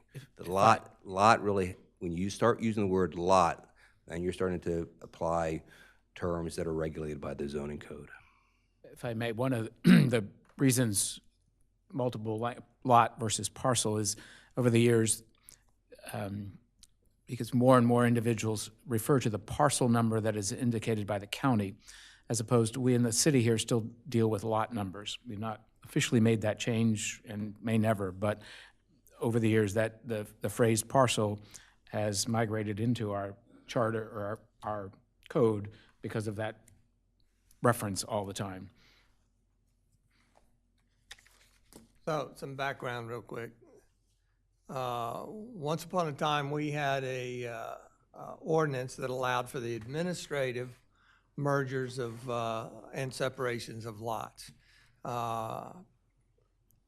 I was a co-author of it. I thought it worked pretty good. Well, I know some didn't like it, but we used that for several years, and we found that there was problematic, right, because we had trouble with coordination between the county and us and maintaining records and everything. So eventually, in September 2023, the Board of Commissioners voted to repeal that administrative merger and separation.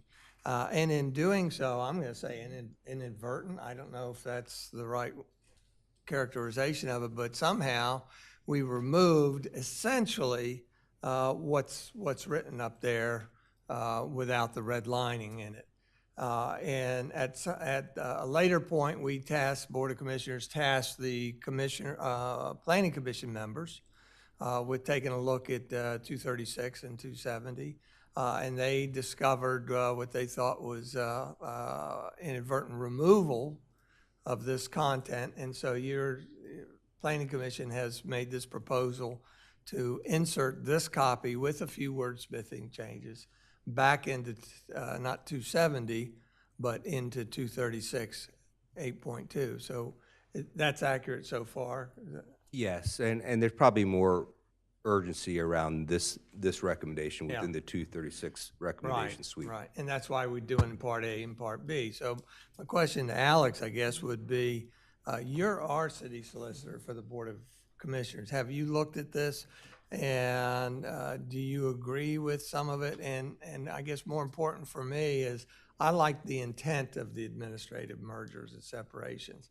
And does this retain that same intent or feel that we had before? Thanks, Mayor. So there's one item I just want to make sure we're not having any unintended consequences here. If you go to which seems like the primary section, line 23, which deals with consolidating and separating lots to their originally plotted formation. So just in general, if we have a provision outside the zoning code like this that is granting relief from a provision of the zoning code, does the lot that is separated to its originally plotted form become non-conforming and require a variance to do anything with? I just want to make sure, maybe that's the intent, but I just wanted to be careful. If I understood your question, I think the answer was no, based upon the original administration merger and separation plan, that if it was indeed separated to its original, plat, Right, then it became conforming. right. And then, but that, the only catch to. Susan Oh, I'm Gay sorry, is- yeah. Susan sorry. Gay is speaking. Yeah, the only catch to that is, that's the reason that you all put in, actually went back and looked at the administrative language that you put in back in 2015. I have to compliment Stan on his wonderful PowerPoint presentation that basically gives the whole history of the 2-year discussion and explains this very nicely, the rationale of how it all came together. And what's really nice about the way that was done and what's carried forward here is that each of the lots, the last line, the lines 29 and 30, that each of the lots as originally plotted conform to the requirements of 27022A3. That's the provision that says they have to fit into they have to contain a 4,000 square foot rectangle. And so that takes into account lots that are maybe only 4,000 square feet or a little over. It does mean that a lot of 2,500 square feet would not apply, but that was never the intent, and that was what was explained in 2015. So this really nice provision of 27022A basically gets you around those lots that are just shy of the current, so it basically addresses the de minimis aspect and says if they're all, if they can contain a 4,000 square foot rectangle, then the city's fine with it. So I think that addresses the intent question. I don't want to put words in Alex's mouth, but I think Alex is saying the question is a little bit more nuanced and not going to intent Maybe it's too technical. What's that? Maybe it's too technical. I'm just trying to think of worst case scenario. I think it's because this provision, by being in Chapter 236 as opposed to 270, is basically giving a break on compliance with your zoning code.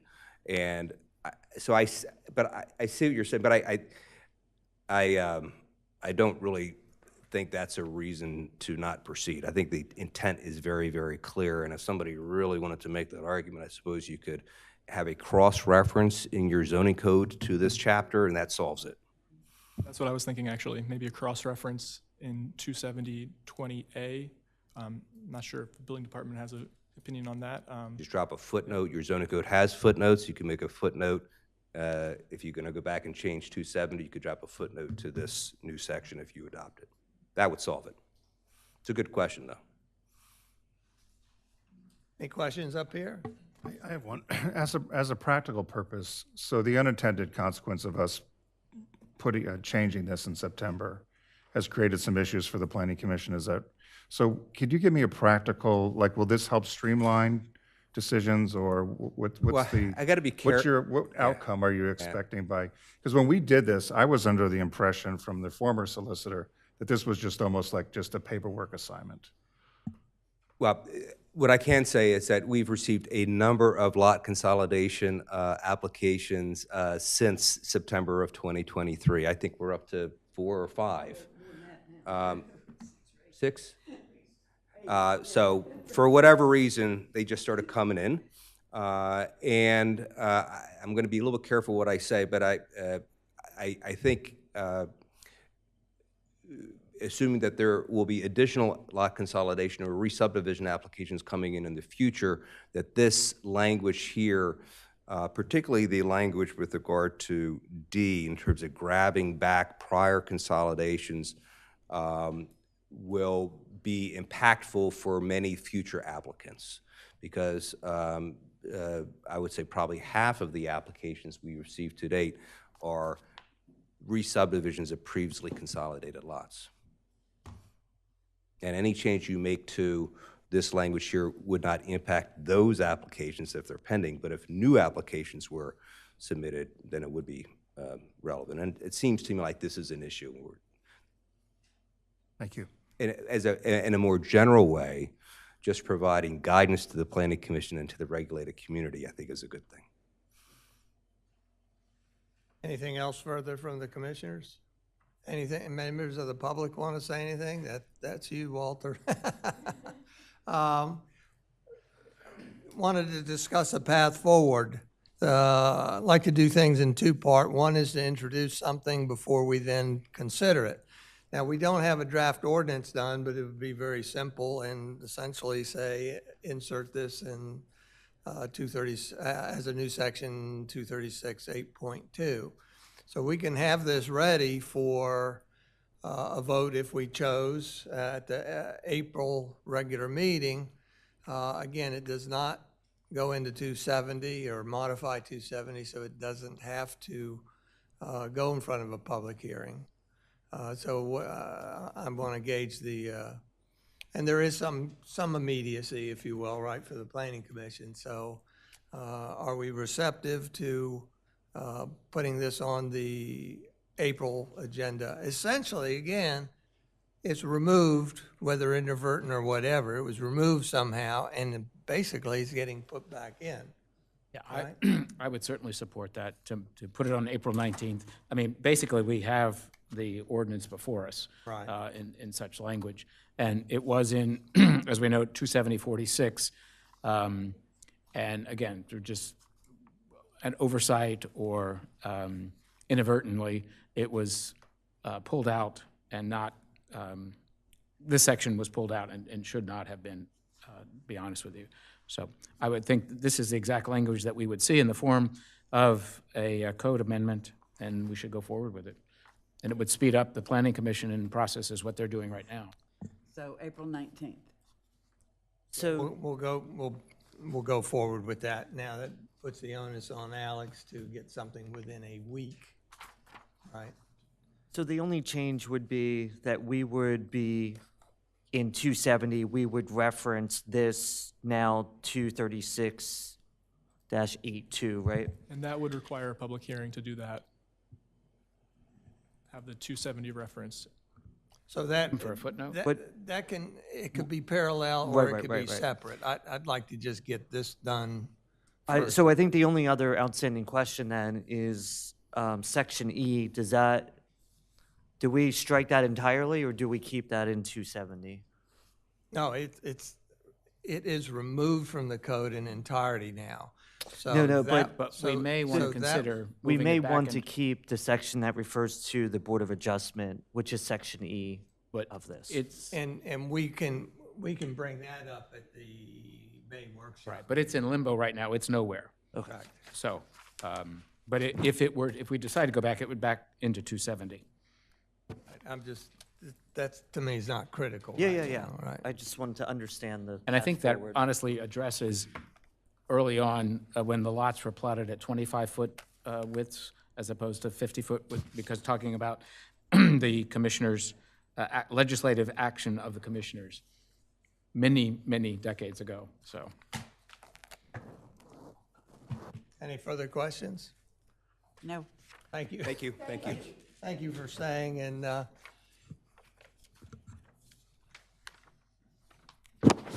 we'll move on to the next item of business, which is, you want to do 92? Yeah, let's do that. Discuss adding new section, chapter 92, automobiles, vehicles, and traffic on penalties for the use of certain electronic communications device. I think for both of these, we can get them done in 15 minutes, but I'll leave it to you. Thanks, Mayor. I'll turn it over to Chief Keith Banks.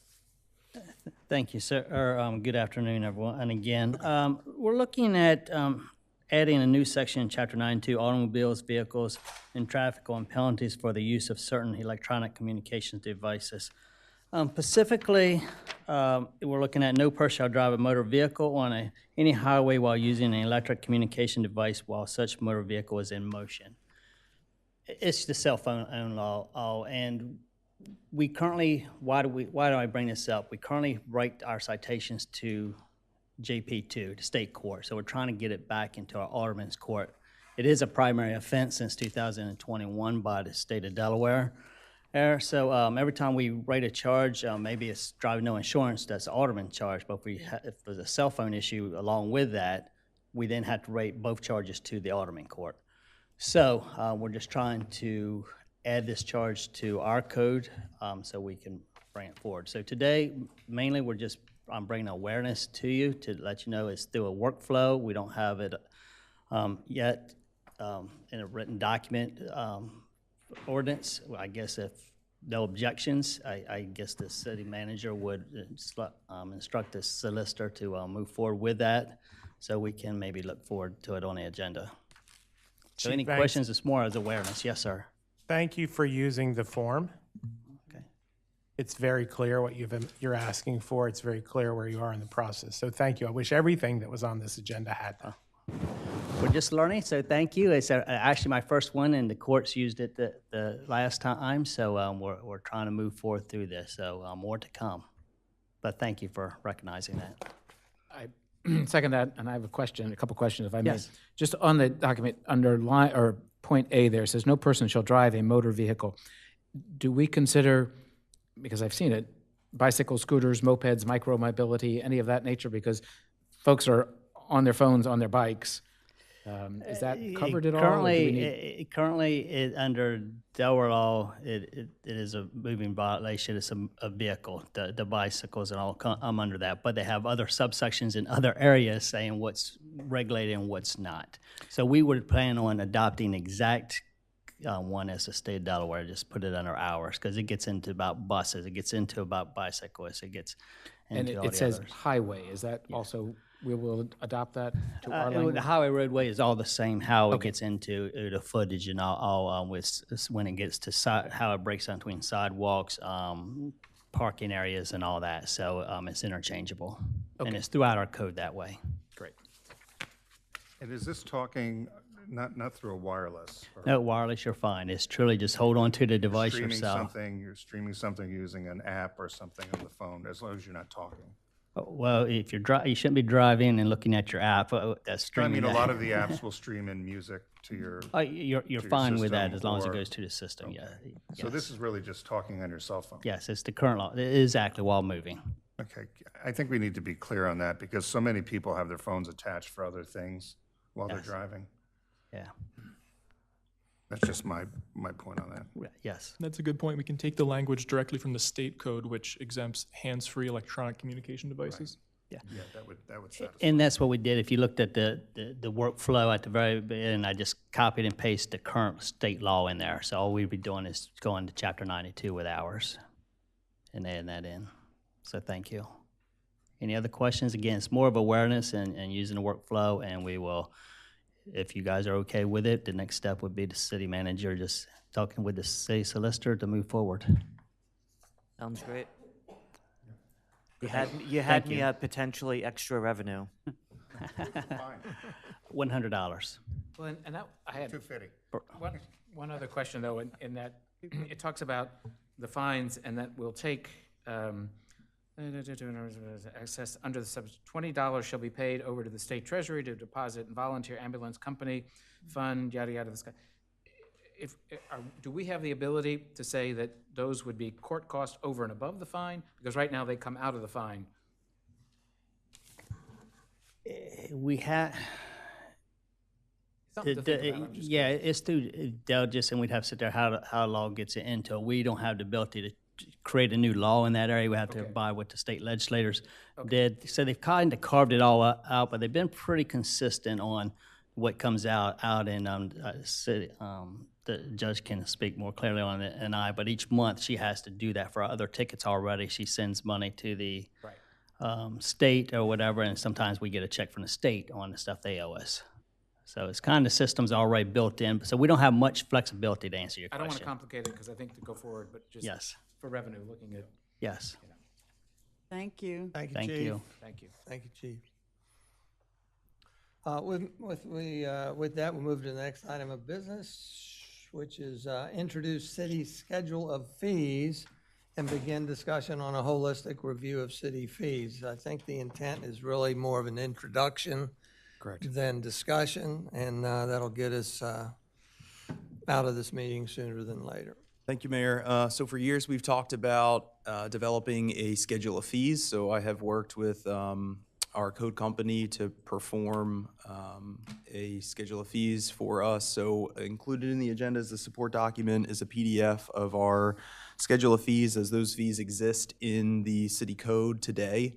Again, this was dated March 5th, 2024. So as of March 5th, if there were any ordinances that were pending, sort of new laws as they're considered on the E-code, that changed any fees, they took those changes into consideration. So this is a list of every single fee that's listed in our code and is organized by chapter and section.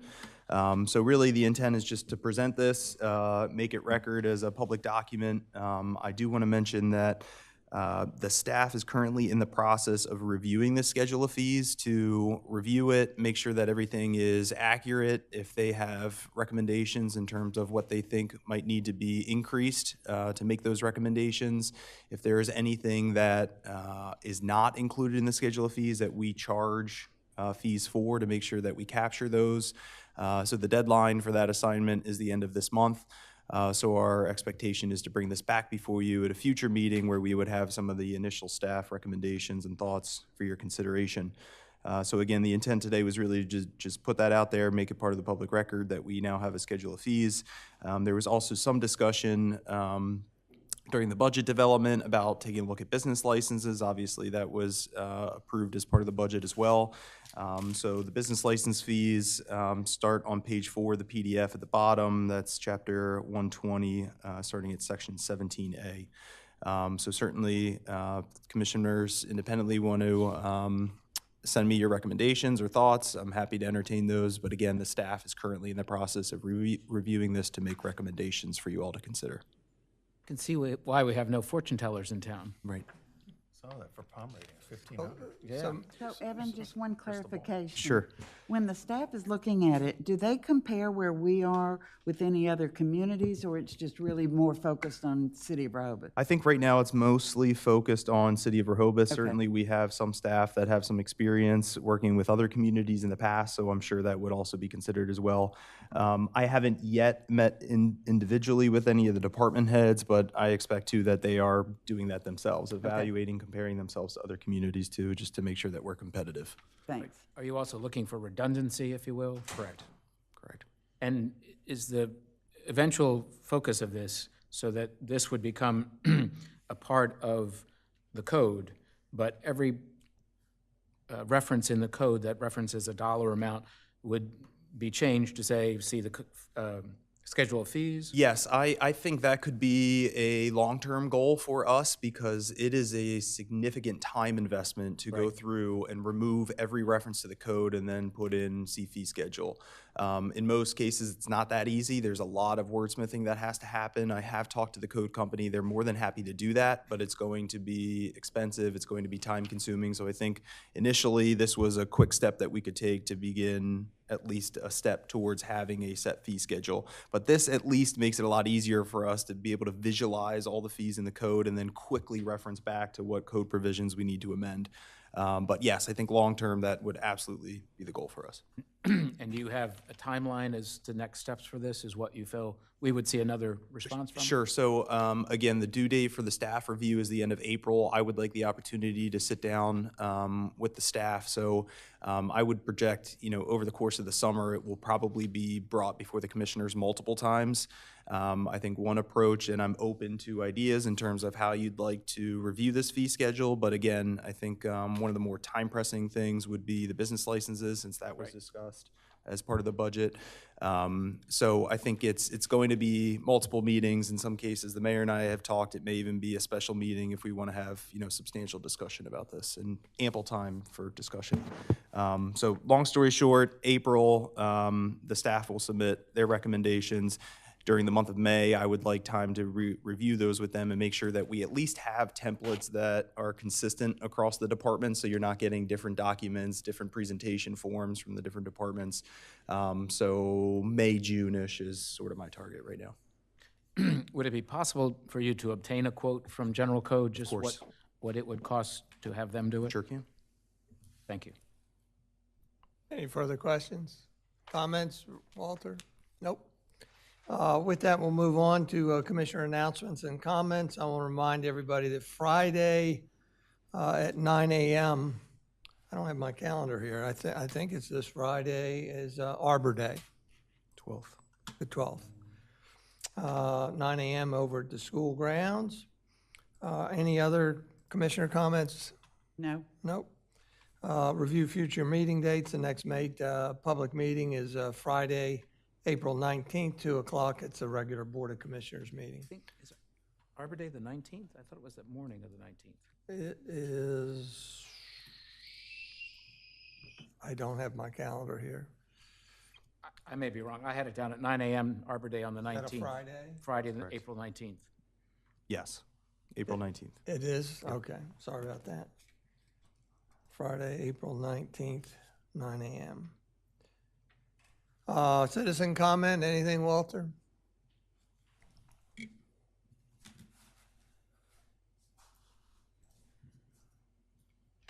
Yes, please, Walter Nick? Brigham, Yeah. 123 Hamilton Yep. Avenue.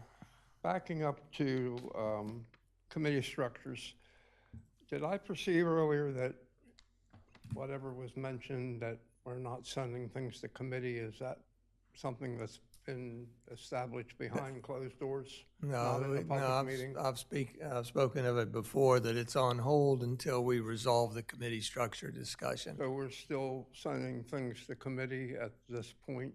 We are not signing anything to committees at this point. They are allowed to continue working on topics that they've already had, old business, if you will, yeah. But otherwise, no, we're So stagnant. what's the official approach if a constituent has something they want to bring to the city? Bring it to a commissioner, and if they bring it forward to the commissioners, then we'll determine how to deal with As it. long as the commissioner turns it in. Well, true.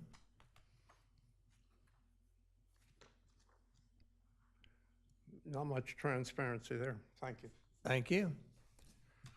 With that, this meeting is adjourned. Well, before I adjourn it, review future meetings at 2 o'clock today is a special meeting and in this room. And with that, we adjourn this meeting at 1:18 p.m. Thank you very much.